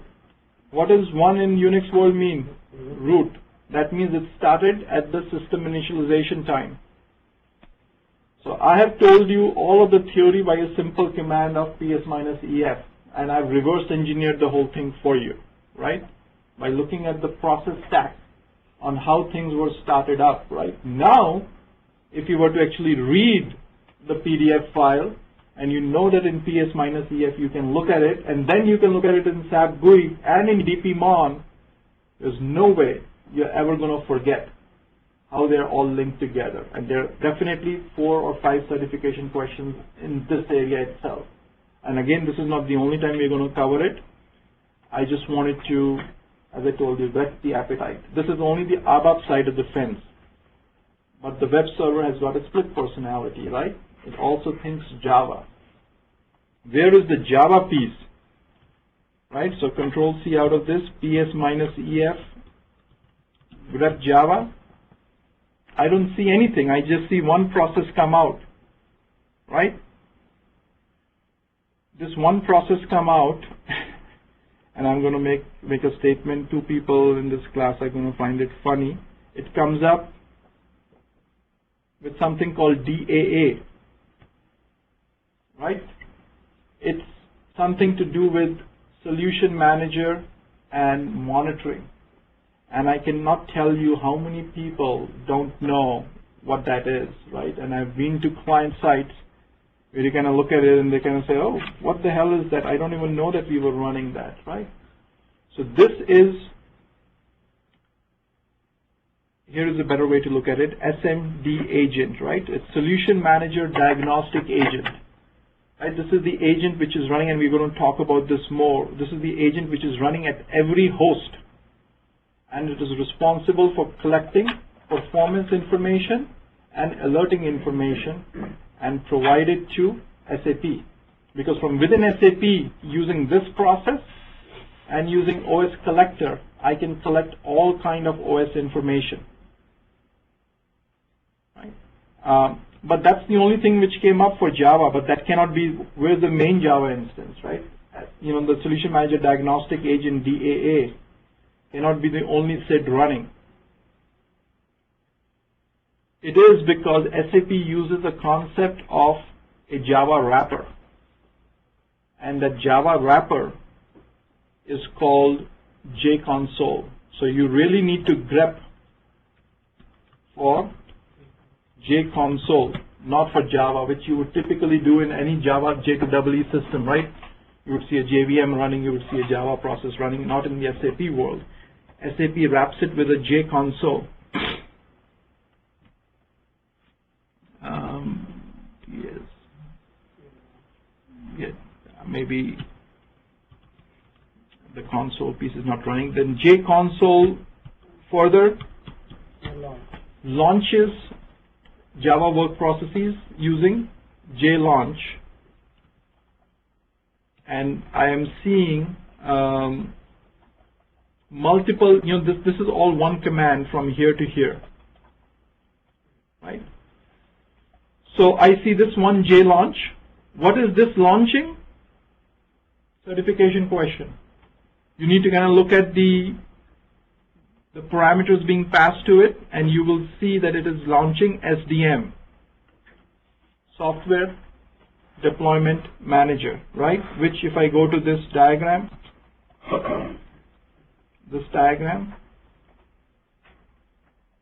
it's this Software Deployment Manager, that engine running.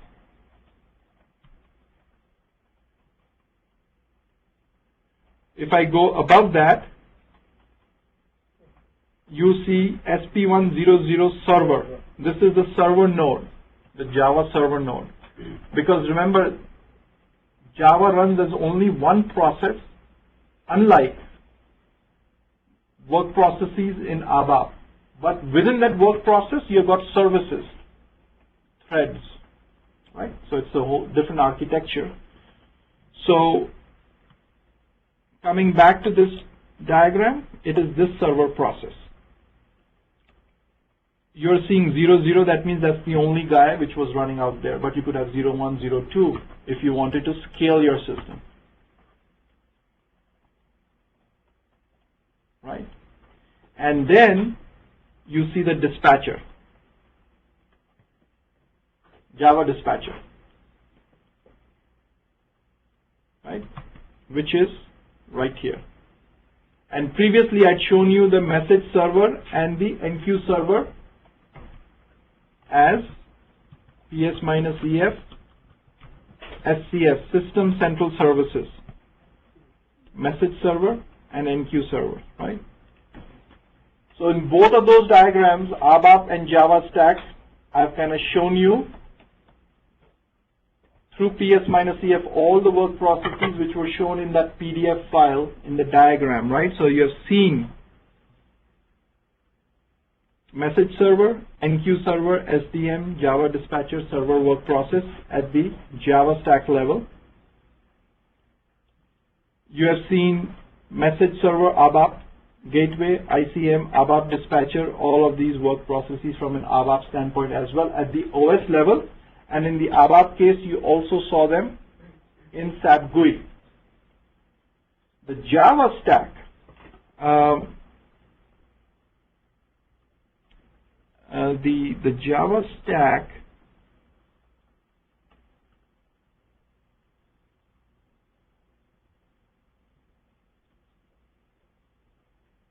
is also running on the same server, right?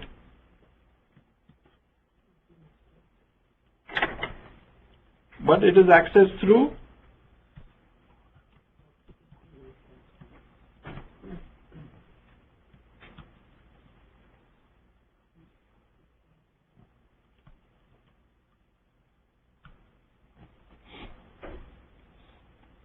remember in my security profile I said that I open port 3200 series, 3600 series and port 8000 series. Not 8000 series but port 8000. Right, that was in my security settings. I never showed those security groups to you, but if I go to the security group, I think it was quick launch 1.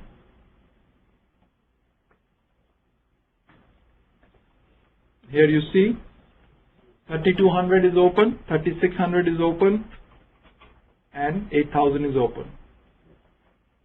59s are all VNC, right? Yes, yes. And so this is my Java Has stack. joined the And conference. if I do system information here, akin to what I saw on the ABAP side, and obviously there's a different user, J2EE admin for this. All of this will be given to you. I can see the dispatcher server 0, right? The same PID numbers, running status.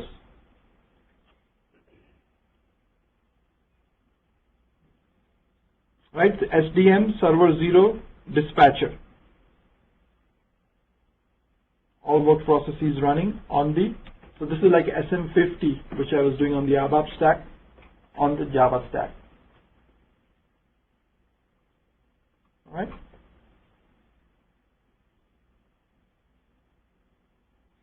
And remember where I told you. One question. You see on the, it says 18, 50,018. What is the ending number? Is it based on Sorry, where? the STM port? Yes. On the bottom? Yes. No, that's what it is. It's not based on system number. And yeah. It is based upon system number for dispatcher and for 3200 and 3600 series, right? Here is some few transactions, right, which we wanted to kind of look at as well, right?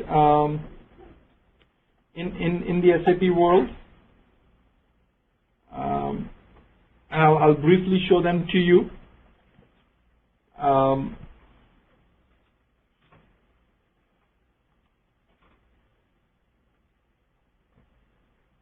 Actually, let's do this. I'll come back to transactions last, since we are running a little late, and I'll kind of end there. We'll quickly go through some frequently asked questions, what people typically ask, right, since we are running a little late here. What are the opportunities in SAP? SAP itself is, one of the most lucrative and sought-after fields in IT. Further basis is probably one of the more lucrative ones within the SAP space. If you are good, right, if you have got the good background, and good background in IT, especially for basis, means three things. You'll be very successful if you are either a DBA, right, first choice. The best of the basis admins were very successful DBAs in the past life, right? Or if you were a very good system admin, second. Third, if you were a very good network admin, right? These three areas would lend yourself into SAP basis relatively easily because they are the underpinnings. Now, if you have done all three of them, and if you're relatively comfortable in all of those three areas, you can talk with a network admin with equal ease, with a DBA with equal ease, with a system admin with equal ease. You will find yourself to be, one of the preferred and desired basis admins, right? Do you provide certification? You all will get a certificate at the end of the course, but the certificate which really has value is the one you get when you take the exam, right? And that's the certification you want to really go after. CTADM 50_70. This is for the Oracle world. There is a different number for the SQL Server world, right? Because you can decide whether you want to take it in Unix Oracle or Windows SQL Server, right? You can take both, yeah. I would say that take one and then the other rather than taking, means you can take on the same day as well, but take the one based upon whether you're more familiar with Windows or Unix platform, right? How much the certification exam would be? Right? Pardon me? Certification exam would be costing about? Yes, it is. I think sometimes they run a concession on it, but typically it's either $750. If they're running a deal, it's $500, right?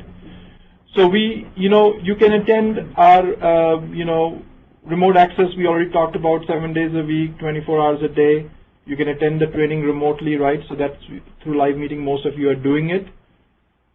Do you have access to the servers after the training? Yes, right? For 3 months you have access to the servers, so you can still practice.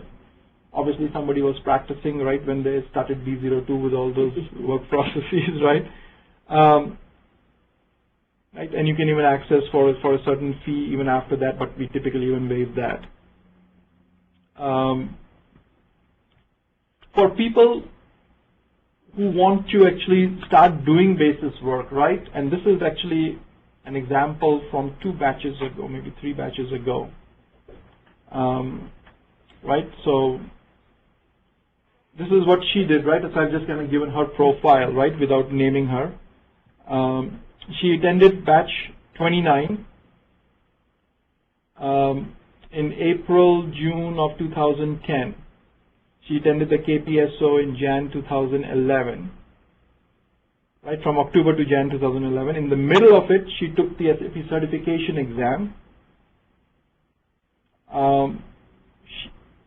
In her case, she's a Canadian citizen, so she, started marketing herself and interviewing from Feb to March, and she joined Accenture on April 18th. Right, so from April to April, 1 year effort, right, so to speak, including the training, right.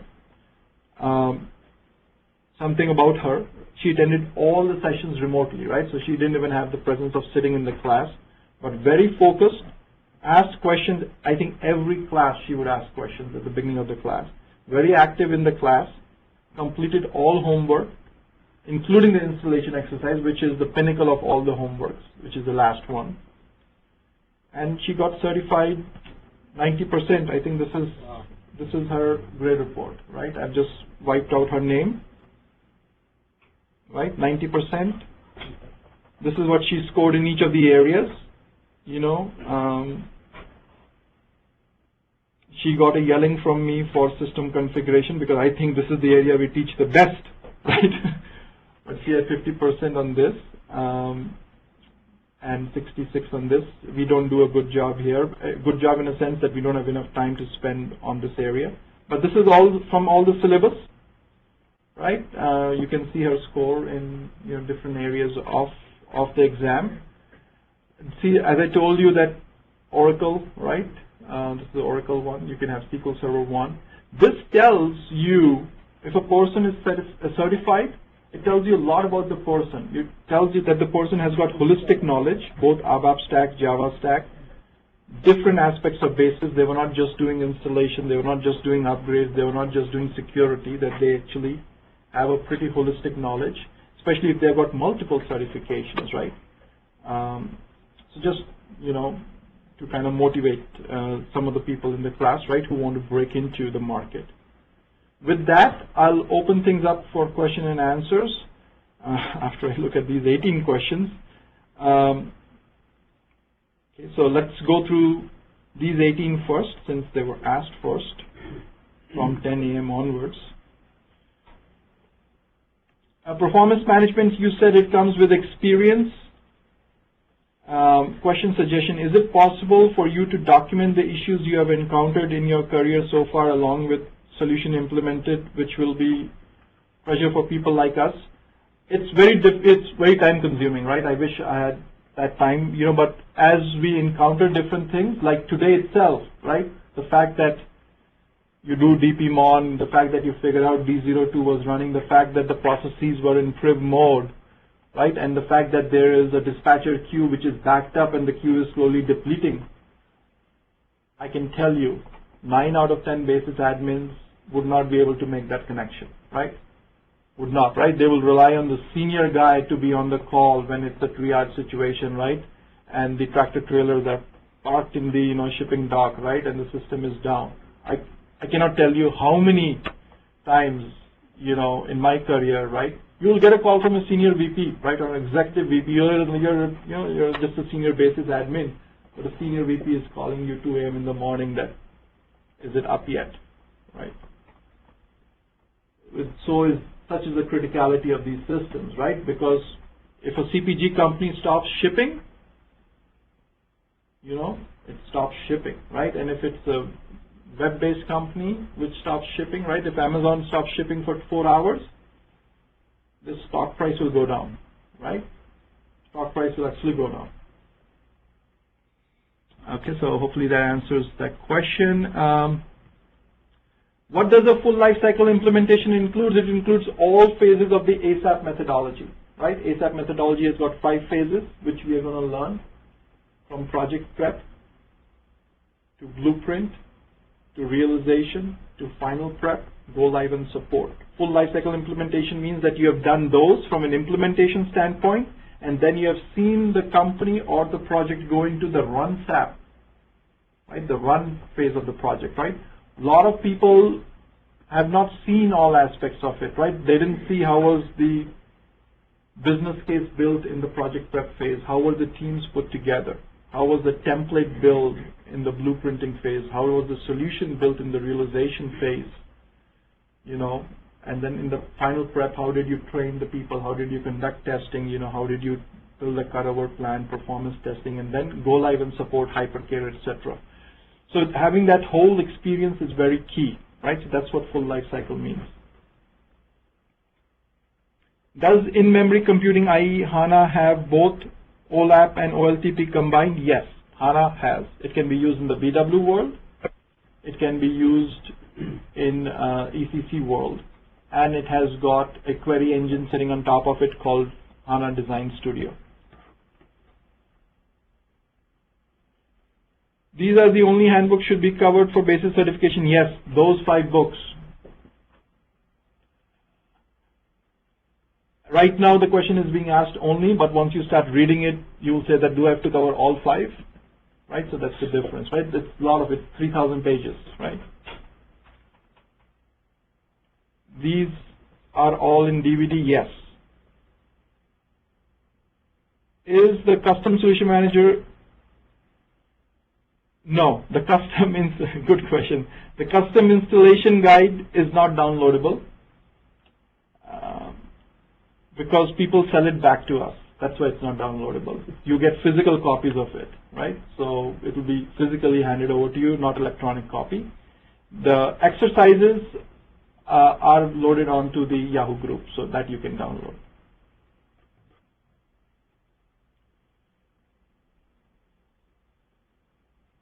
Ajay, where can I find in folder 6?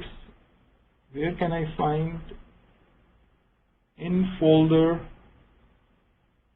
training content, training DVD? Okay, Ketan, you might have to retype it. I'm not sure, grammatically lost there somehow. What is the username, please? I think Nina answered this question. It was Shishya. Welcome. What does client 800? What does 800 client mean? The question requires 2 hours of discussion, so hold off till the 4th class.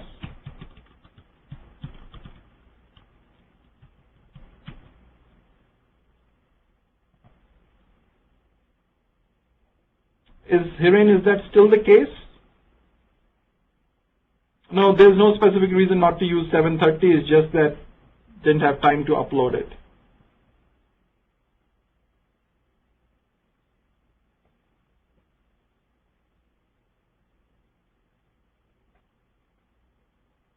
Yep. All right. So Mahendra is saying that. Mahendra, correct me if I'm wrong. You're saying that you downloaded the SAP GUI which we provided, which is 64-bit. I don't know if you're saying it is or is it, right? So tell me if you downloaded ours on Windows 8. If not, we'll get that done. It's working on 64-bit. You did on Windows 8? It's saying Well, that's what he's saying, but I wasn't sure if. No, it is working. I tested it. I have it on my laptop. So. But you downloaded from our. That's correct. Okay, good. So that's a good point. That's a 720, I think.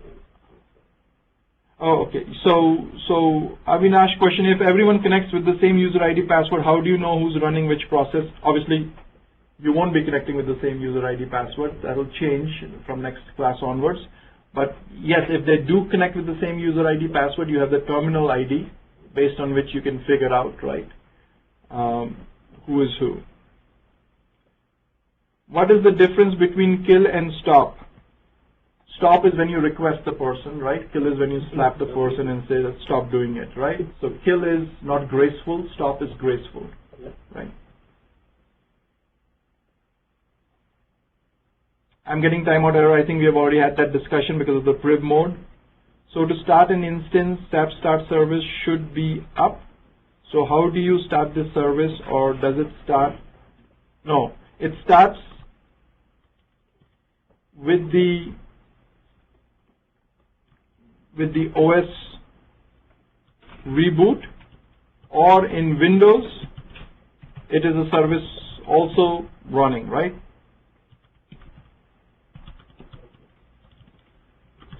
Which starts at startup, right? So you don't have to start it up. It's like a daemon process always running in the background. We need to look into SAP.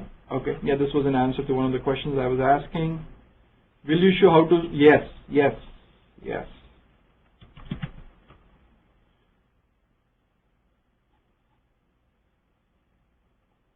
Yes. The good thing about IT is that unlike what lawyers did, what chartered accountants did, what doctors did, we didn't do, right? We didn't build a barrier to entry, right? We didn't say that if they are not an MD, you cannot be prescribing. If you're not board certified, you're not going to be prescribing medications, right? If you're not certified by the bar, you're not going to be practicing law, right? If you're not a CPA, you're not going to be signing, right? Maybe we should do it, right? So that our rates can go up then, right? By barrier to entry. But for people who are not in that area, well, you know, everyone is welcome. Right? And in fact, some of the best people actually come from totally different walks. Forget about even IT, right? Because it's, you know, I actually worked with a person who was a builder, building houses. He said, Ajay, I went bankrupt because I was doing too much trim work, and that's why I stopped building houses, right? And, you know, after just working with him for a few years, Tom Kennedy was his name, and he runs a used to run a very, very successful data conversion company called Back Office Associates. And, you know, his other consultants, you know, used to always mention that, you know, Tom always thinks outside the box. I said, actually, that's not true. I think Tom does not even know that there is a box, right? He is like, because it's just coming from a totally different thought process, right? And sometimes it's a Renaissance mentality, right? You just challenge things so differently, and you're very successful because of that. So, Pratibha, it's all doable. Basivi, as mentioned, custom install guide is not on the DVD. It will be physically mailed to you.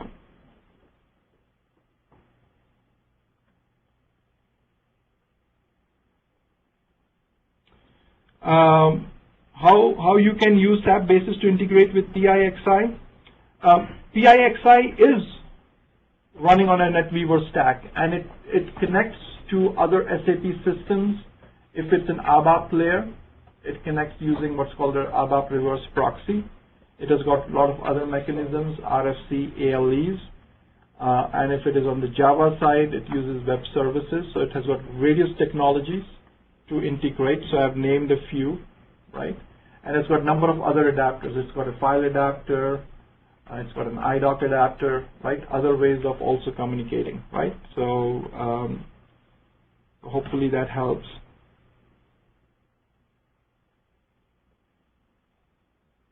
Java Central Services is part of ECC. In ECC, you need to install it separately. In today's world, as we stand today, the only dual stack SAP installation out of the box is Solution Manager. All other products, it will only install either ABAP or Java. If you want both the stacks, you need to install it separately. Previously, SAP was of the mentality that always do dual stack install. When you do a dual stack install, the ABAP and the Java schema reside in the same database, right? So which is not the case. And again,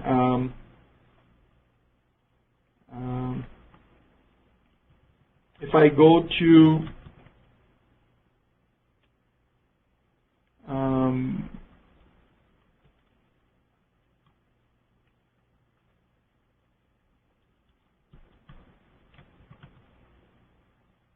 if I connect as DBA to Oracle, right? If I describe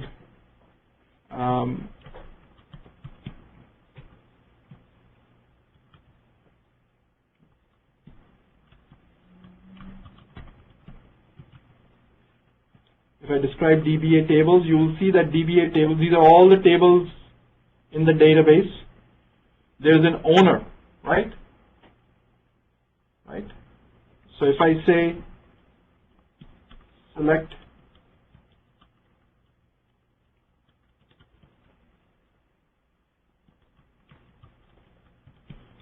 distinct owner from DBA tables, it has told me that all the tables in this instance of Oracle is owned by whom. And maybe I'll change the query a little bit.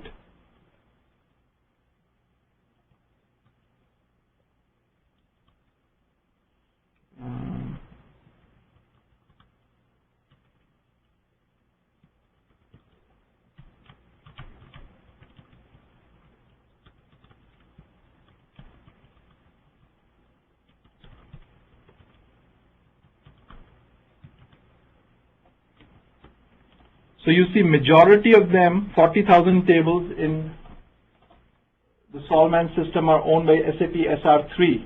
This is your ABAP stack. 607 tables are owned by SAP SR3 DB. This is your Java stack. Both the stacks, even though they run separately at the OS level, have got the same database in a dual stack. In a non-dual stack, the database is going to be separate. But if you want to look at them, the owner of those tables is different, right? Again, based on what you guys are seeing today, this is going to be my mode of teaching, right?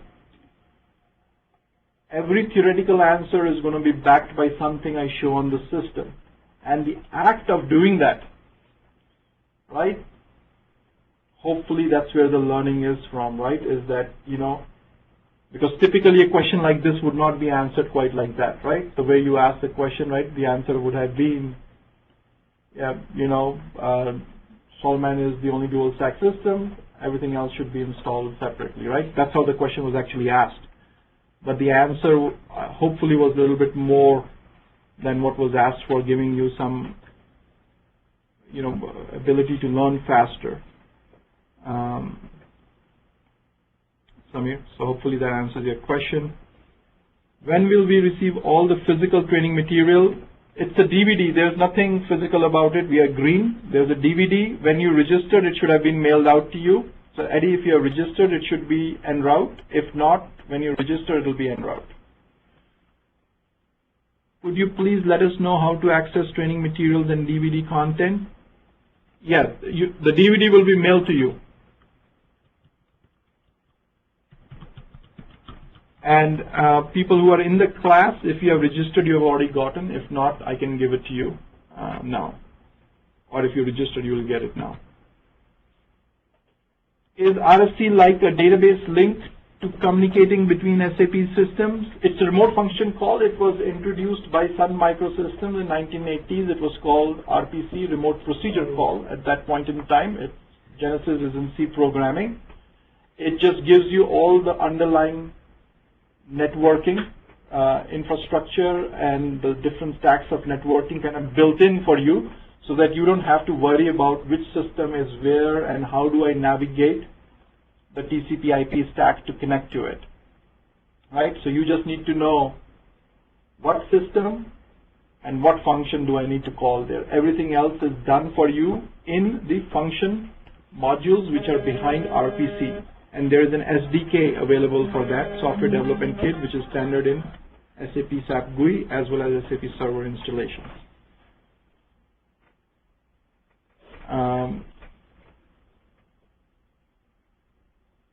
So when I say the TCP, right, it's the OSI model. I don't know people who have, all the aspects of the OSI model are captured in it, right?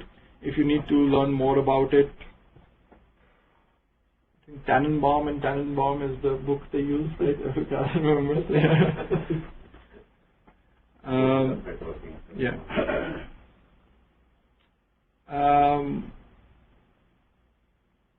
Apart from SAP Start Service, what all process should be up to start SAP system? SAP Start is the only one. There are a number of other processes required to use it effectively, like OS Collector. I didn't show OS Collector to you. I didn't show OS Collector. OS Collector should be running as well. PS minus EF grep OS call. Right, so this is running. Now it runs as part of the host control agent. So this OS Collector is running. So this is collecting performance information from SAP, and when it collects that performance information from SAP, you can look at it in a transaction called ST06. So if I do ST06, this information, right, idle 99%, right, nothing is happening on the SID, is coming from that OS Collector, right? Operating System Collector, it's telling me that it is running, right? Startup Collector. Is that a flat file, or where's the data coming? From memory, from shared memory segment. So there is an IPC, IPC stands for Inter-Process Communication, happening between the shared memory segments from the OS Collector into the shared memory segments of SAP. So that OS Collector is writing into that shared memory segment, and it is reading from that shared memory segment. If I look at the status of this, here, if you look at the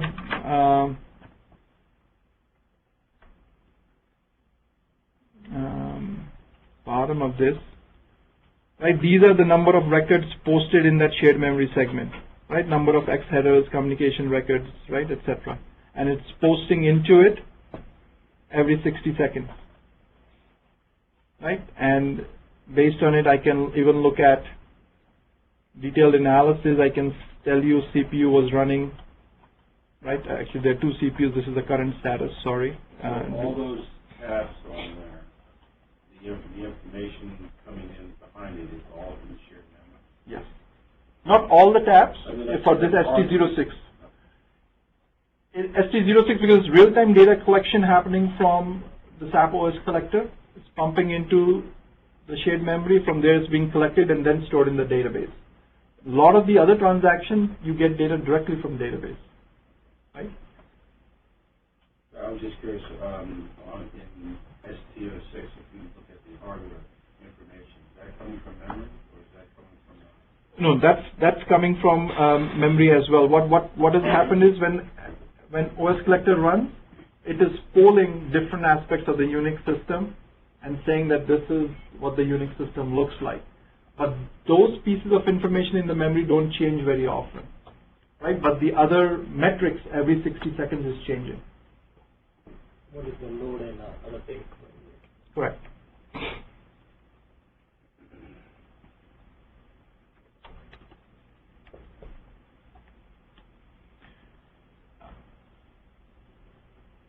Yes, OS Collector can be started later manually too, or through ST06 transaction itself. PI is a dual stack, CRM is dual stack. So why do you say Solman is the only? Oh, Solman is the only one which is installed as dual stack. That means when you do the installation, the installation happens as dual stack, right?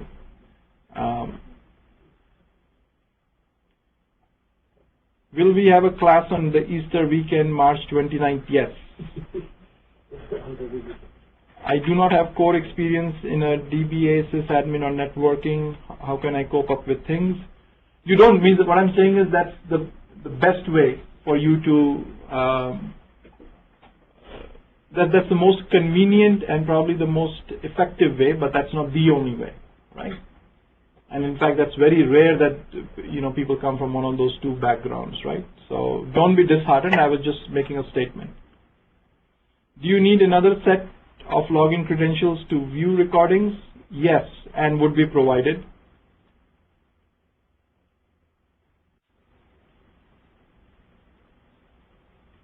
Yeah, SM50 was the transaction I was in. right? And the transactions in SAP GUI have to be, prefixed by /n, SM50. Otherwise, they only go down. It's like a directory structure. But if you prefix by /n, you always start with the root node, so to speak. That's easy, right? /n, SM50 was the transaction which I was in at that time, right?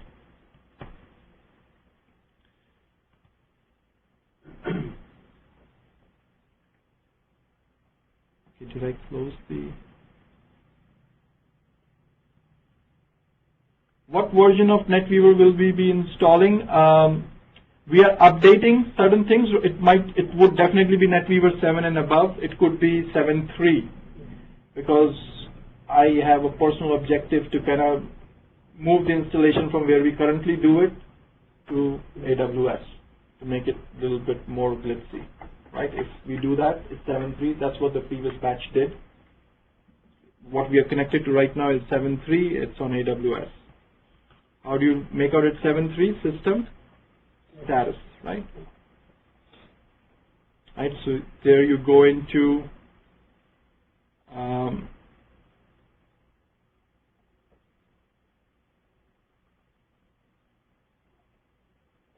actually it is not 7.3 because Solman does not support 7.3. It is 7.2.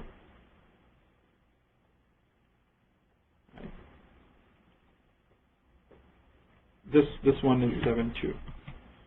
So system status is where you get that detail from.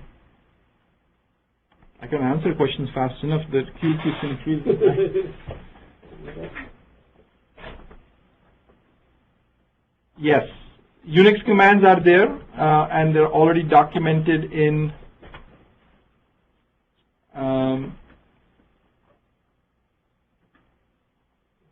knowledge base folder. In knowledge base folder, there is a folder, or there is a document called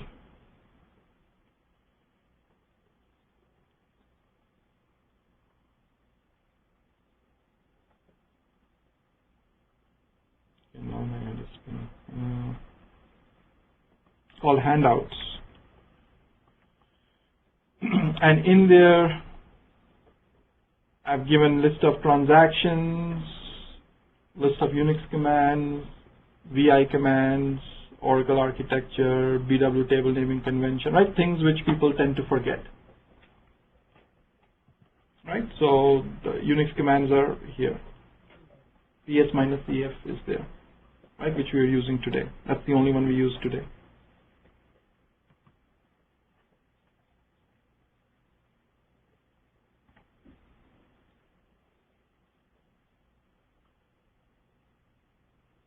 Yeah, could have either or both.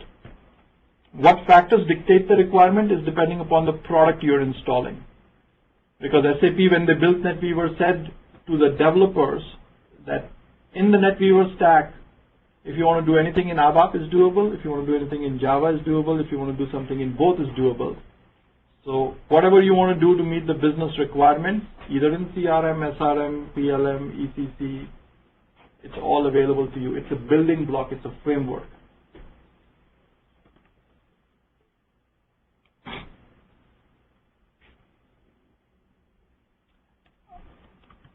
Abid, please follow up with Amol. I'm surprised you still don't have it, and CC me.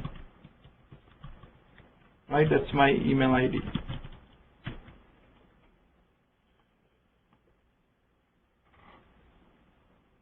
Sure. Srinivas, please reach out to me separately. My email ID, I can provide you more details, or Amol, right?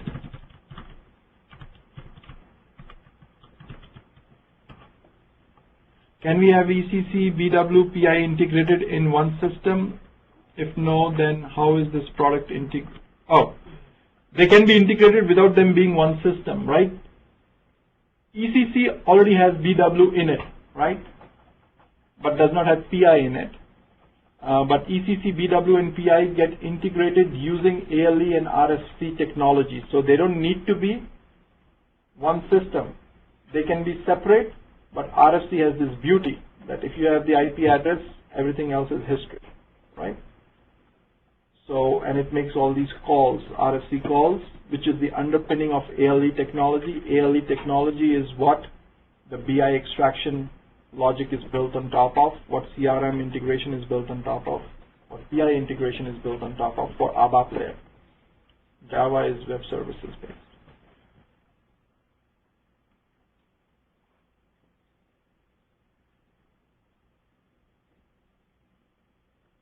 No. The homework and recordings. The homework will be accessed using Yahoo Group, and the recordings, you will get an email from Amol. It will have the user ID credentials in there.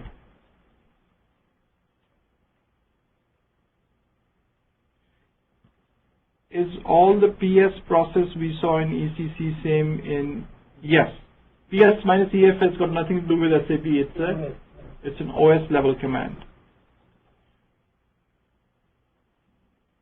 Yes, we'll be doing kernel upgrade, patch upgrade, SAP Marketplace, download, yes.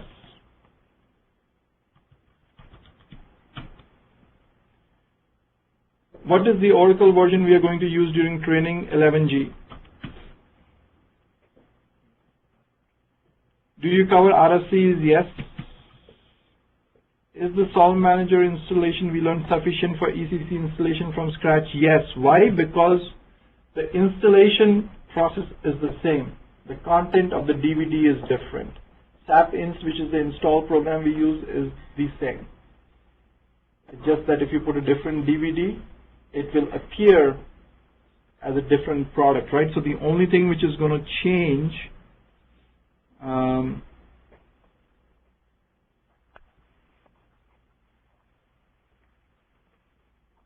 this is the custom install guide.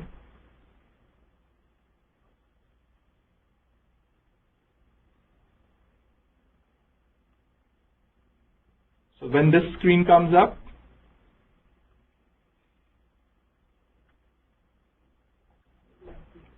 right, this is the screen which comes up when you start installation. If you had put in a Solman CD, you're seeing this. If you had put an ECC CD, you'll see ECC, but you're still choosing central system installation, distributor, whatever, however, while you're installing a dialog instance, central instance, or a high availability instance, right? Ain't different. It's the same thing you're going to click on. It's the logic behind what you're clicking on, what is key, right? After that, it is mechanical, right? Right. So the installation master, there's a DVD called the installation master DVD. If it is for Solman, this will show up like this. Otherwise, it will show up ECC or BI or something else, right?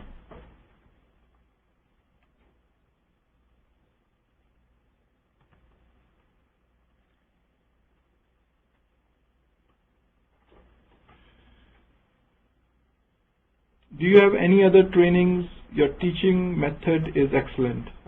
Thank you. We have got 3 more. We got SAP Security, we got Solution Manager, and then we've got QA. Right? I used to teach all of them. Now I teach only 3 of them. Basis is more regular. Security and Solman, just because of demand, is not as regular. And thanks, Gautam. How is typical license contract with SAP in real time? Is it annual? Or in real life you meant? Yes. So it is perpetual licensing. So for partners it is annual, but for customers it's perpetual license, and then you have a maintenance fee, 20%. Heavily negotiated licensing concept, right? And people typically do global procurement because these are global companies. They procure from one area, but for all countries.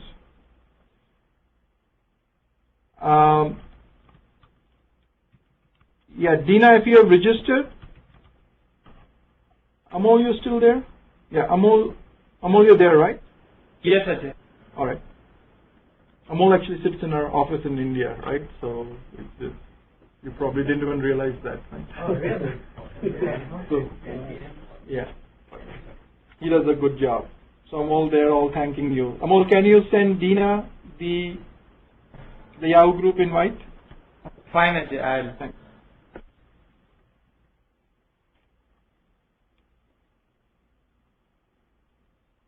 Margie, you're welcome. I think that probably is the last question, or is the SAP, are the SAP processes same among OSs? Yes, yes. The DWeb Megs is the same, right? The architecture is platform agnostic, right? So the architecture is platform agnostic. Before you go, I noticed that I'm gone. 2 zeros. Two zeros at the end of it. Yes. What is meant by those 2 zeros? DWeb Megs 00? Yes. Yes. That 00 is called system number.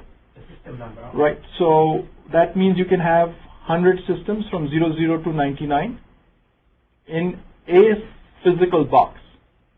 Because based on that system number, the port of the dispatcher or the message server is calculated from 3200 to 3299 or from 3600 to 3699. So in a typical client server technology, what really a server is, not just a host, but it's host : port. Right? So SAP is using that to their advantage. Of these ports, certification question, port 99, or which would become 3299, is critical because that is used by SAP router. Right? So just to kind of,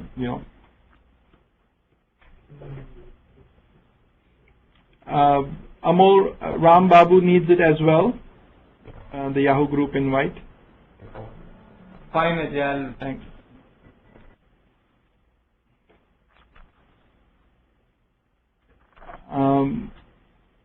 Selecting Windows or Unix is performance?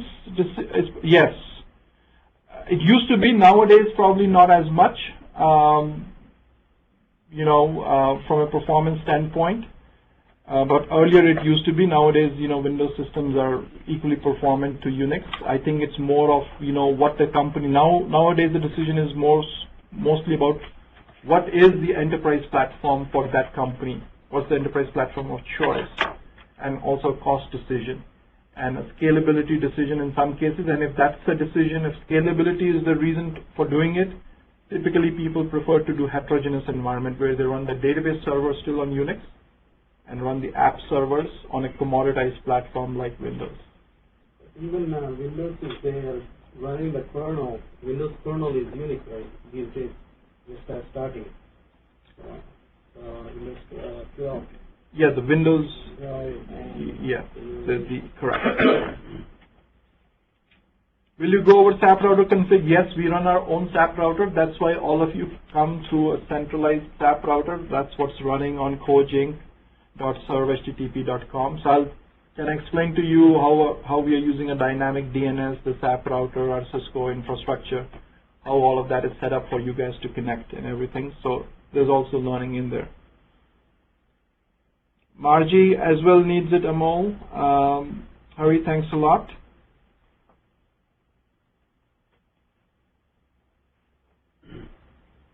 Can we have the DB instance in Windows and NetWeaver front end in Windows? Yes. Both client and server can run on Windows.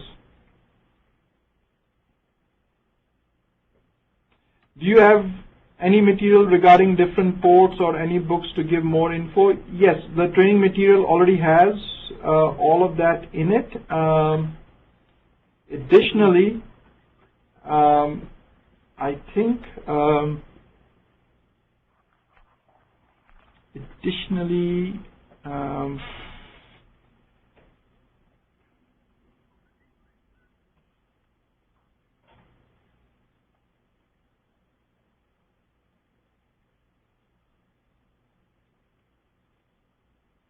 I thought at one point I had put in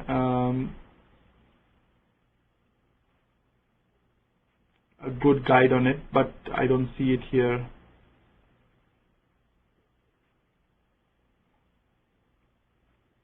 Right now.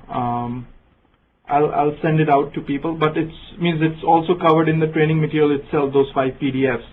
But there's a very good networking guide published by SAP as well. I thought I had put it here, but I don't see it. Does anybody see anything by the word network here? No. I'll send it out separately.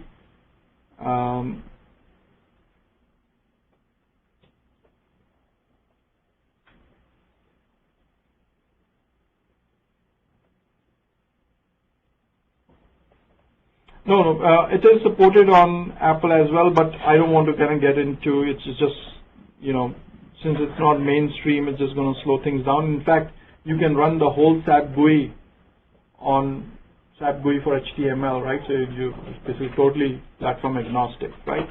But I would prefer, Abdul, if you can work on the Windows environment, right?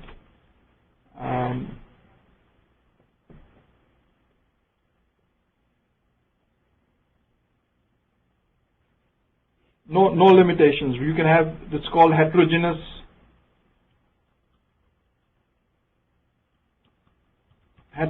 environment. It's not very common, but it's doable. The implications are what you get cost savings, right? Because you can put your data-intensive computing on one platform, your CPU-intensive computing, which is your app server layer, on another platform. So there are cost savings because of that. But remember, your staff, your basis team now needs to be literate in 2 platforms. Your kernels need to be done in 2 platforms, right? So your complexity but remember your support costs will go higher, and you need to just weigh the difference, right? Are you getting enough savings from platform, which you can expend some on services and still be better off? Very few people have that, you know, to do that kind of analysis. You need to really understand the technology and how these teams run, right? Is that, you know, can the team do one kernel upgrade on one single platform, let alone if the DB is running on a different platform and the CI is running on that platform. You need to worry about clustering in that platform and the app servers in this platform, right? You know, sometimes it's just difficult to run the team on the same platform itself, let alone 2 of them. But, you know, it's capability maturity. Some teams, you know, over a period of time, if there's good mentorship, can graduate to that level as well. To give quick introduction to SAP, which book is best? It depends, right, on if it is from a basis standpoint. I think Jose Hernandez has been the Bible, and that book is in your DVD. Right? But the only bad thing is that he made so much money that he never wrote a sequel with the Java stack in it, right? So he ended at the Java stack. But that's the Bible.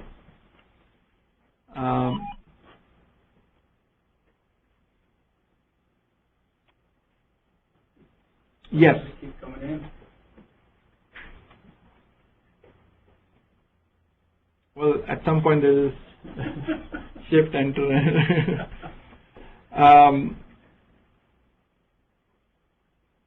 Can you provide some system client landscape strategy documents? Yes, in fact, there is a CIL document in here.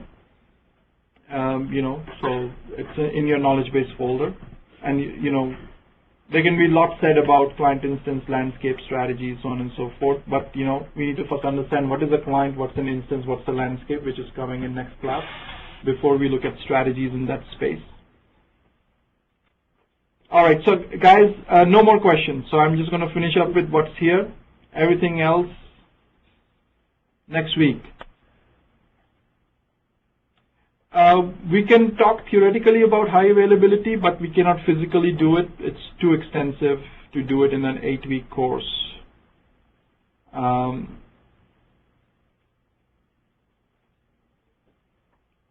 Amol, you're also getting some kudos here. It's for you. Very good. Yeah, he is. Thank you. Is there a client using AWS as front end and DB is HQ due to security? What is DB's HQ or HDB? The headquarters. Oh, DB due to security audit issues. Yes, site-to-site VPN is used whenever you do it, but remember, between app server and the database server, the traffic is 10 times the one between presentation server and the app server. So you want your app server and database server to be in the private network because of high utilization, right? So if you separate those, and typically you connect to a cloud environment over site-to-site VPN, then you are basically screwed, right? So you want to make your cloud itself secure, and you have technologies to do it, right? VPC is virtual private cloud. All right. Thanks. No, we don't have a class tomorrow. Next week.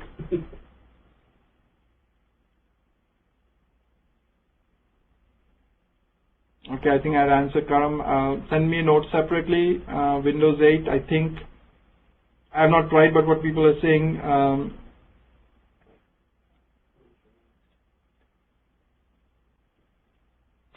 yep, okay, good. So Mahendra, that's good. So you can just download it 64-bit. What's the most optimal setup method config for SAP? It's a loaded question. Just the word what configuration means itself is going to take me 4 hours in 4th or 5th class. What's the difference between configuration, customization, and what does configuration mean in a packaged software, right? So hold off on that. So with that, we will call it a day in terms of these questions, right? Obviously the class here, if you have something as well, we can talk about it, right?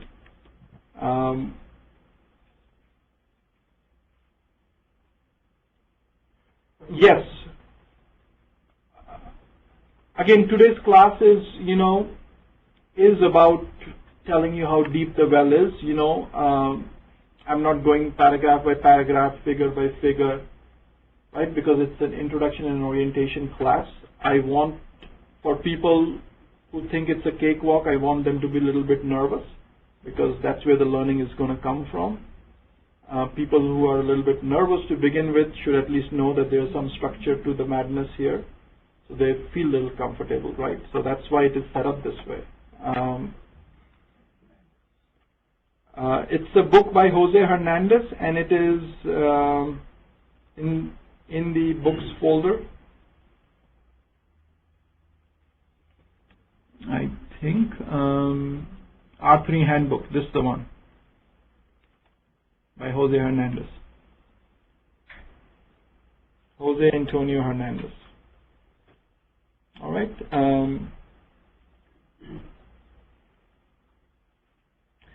Homework.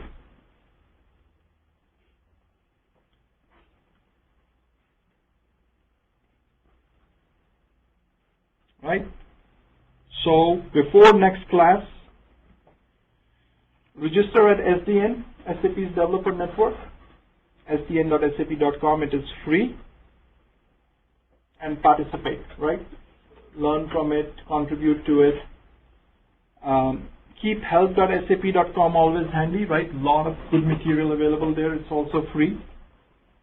If you work for an SAP customer, you're an employee at an SAP partner, or you're an SAP certified resource, you also have access to SAP Service Marketplace, which is also a very good source, but you get it only those 3 ways, right? One of those ways you can always make happen, right? Get certified. Ensure SAP GUI connectivity to SD1 is working, right? Make sure you have accepted the invite to the Yahoo group and are receiving Yahoo group emails. Put both CoachInc.com and Yahoo.com in your whitelist, right? So that you don't miss anything. Make sure you review the recordings of today's class. The recordings are going to be posted on Monday, unless Amol does it soon, but by Monday they're going to be posted, right? So we ran over. We should have had a 3-hour class. We have 4 hours, 10 minutes into the recordings, right? So I apologize for that, right? So for people who have registered and gotten the DVDs, everything is good. Who have registered and not gotten the DVDs, reach out to a mole, people who have not registered, wanted to just make sure that are they doing the right thing, then hopefully these 4 hours have given you that insight and you can make a decision accordingly. Right, so with that, I am going to stop today's session. Eddie, thanks a lot. I appreciate that. Hopefully everyone benefited somewhat. Obviously, we're going to have more details covered as we continue. Right, John? Yes. About today for the next class, because the next class will be concentrating on learning. Right. And early in the class, you mentioned obviously that you teach one of these 3 classes. So there's a basic admin, there's a security, and there's solution manager. These are 3 roles in a field. These are 3 career tracks in SAP. Different 3 career tracks. Yeah. In your experience, would the basis should, after learning this, can be tagged along to one of these? Yes, Solman would be the more probable next choice. Yes, because in U.S. market there's a SOD, segregation of duties between basis and security. That means they won't let a security person do basis work and a basis person do security work, because you could make a mistake and then erase after you if you had both kinds of access. Right, so they don't, in U.S. market they don't let you do because of SOD. In other markets they let you do it. Right. There's also, what's the market look like for security and basis? Very, very good. Right. Solution manager in itself, there's probably, because it's not enough opportunities, but solution manager is a must for a basis admin. Just solution manager itself, if you specialize in, the number of modules in Solman, and the PMO team uses solution manager very effectively, right? But compared to basis, not as many opportunities, right? But as an addition to your basis skills, it's a requirement, it's mandatory. Whether you do it as part of the course or you do it independently, just learn yourself. Does the Solman course go over charge? Yeah. And in a lot of cases, some people don't even attend the course. They just buy the recordings from us at half the price. They just say that we'll just, do it at our own pace. Just give us the recordings, right, and system access. That's an option as well for the Solman course. People are interested in security. Yeah, means people. Security. Because security, for good or for bad reasons, security is very rarely outsourced. So in the U.S. market, there are not a lot of jobs, right? For obvious reasons, it's not outsourced. It's a good opportunity for people here. Right. And also, security and basis, one good thing about them is that if you're working for a client, your opportunities are longer term because of steady state support. If you're a developer, you develop and then you're done, right? There might be 10 developers building something, 1 or 2 supporting it longer term. In basis team, maybe if 10 people built the platform, maybe 6 still remain to support it and upgrade it, patch it, maintain it, right? That's why in basis teams, it's very, very important to the 10 people you got originally to build when you're building your team, that you groom them in such a way that at least 6 of them you're going to retain longer term. In the ABAP field, the configuration, sometimes you don't do it because you know that after my product is built, some business goes live, I won't need that, right? I just need my normal support structure.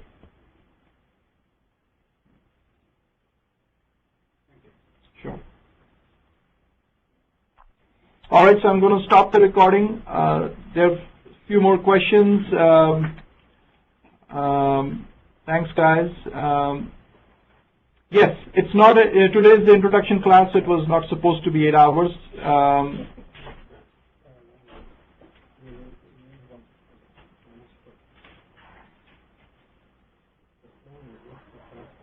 Yep, thanks, Abid. So no class tomorrow. Yes, no class tomorrow. Solman is helpful for basis guys to monitor various SAP systems in an organization. Yes. I mean, technical monitoring is a module within Solman. Thanks, Lee. Okay, I'm turning off the recording. Remind me to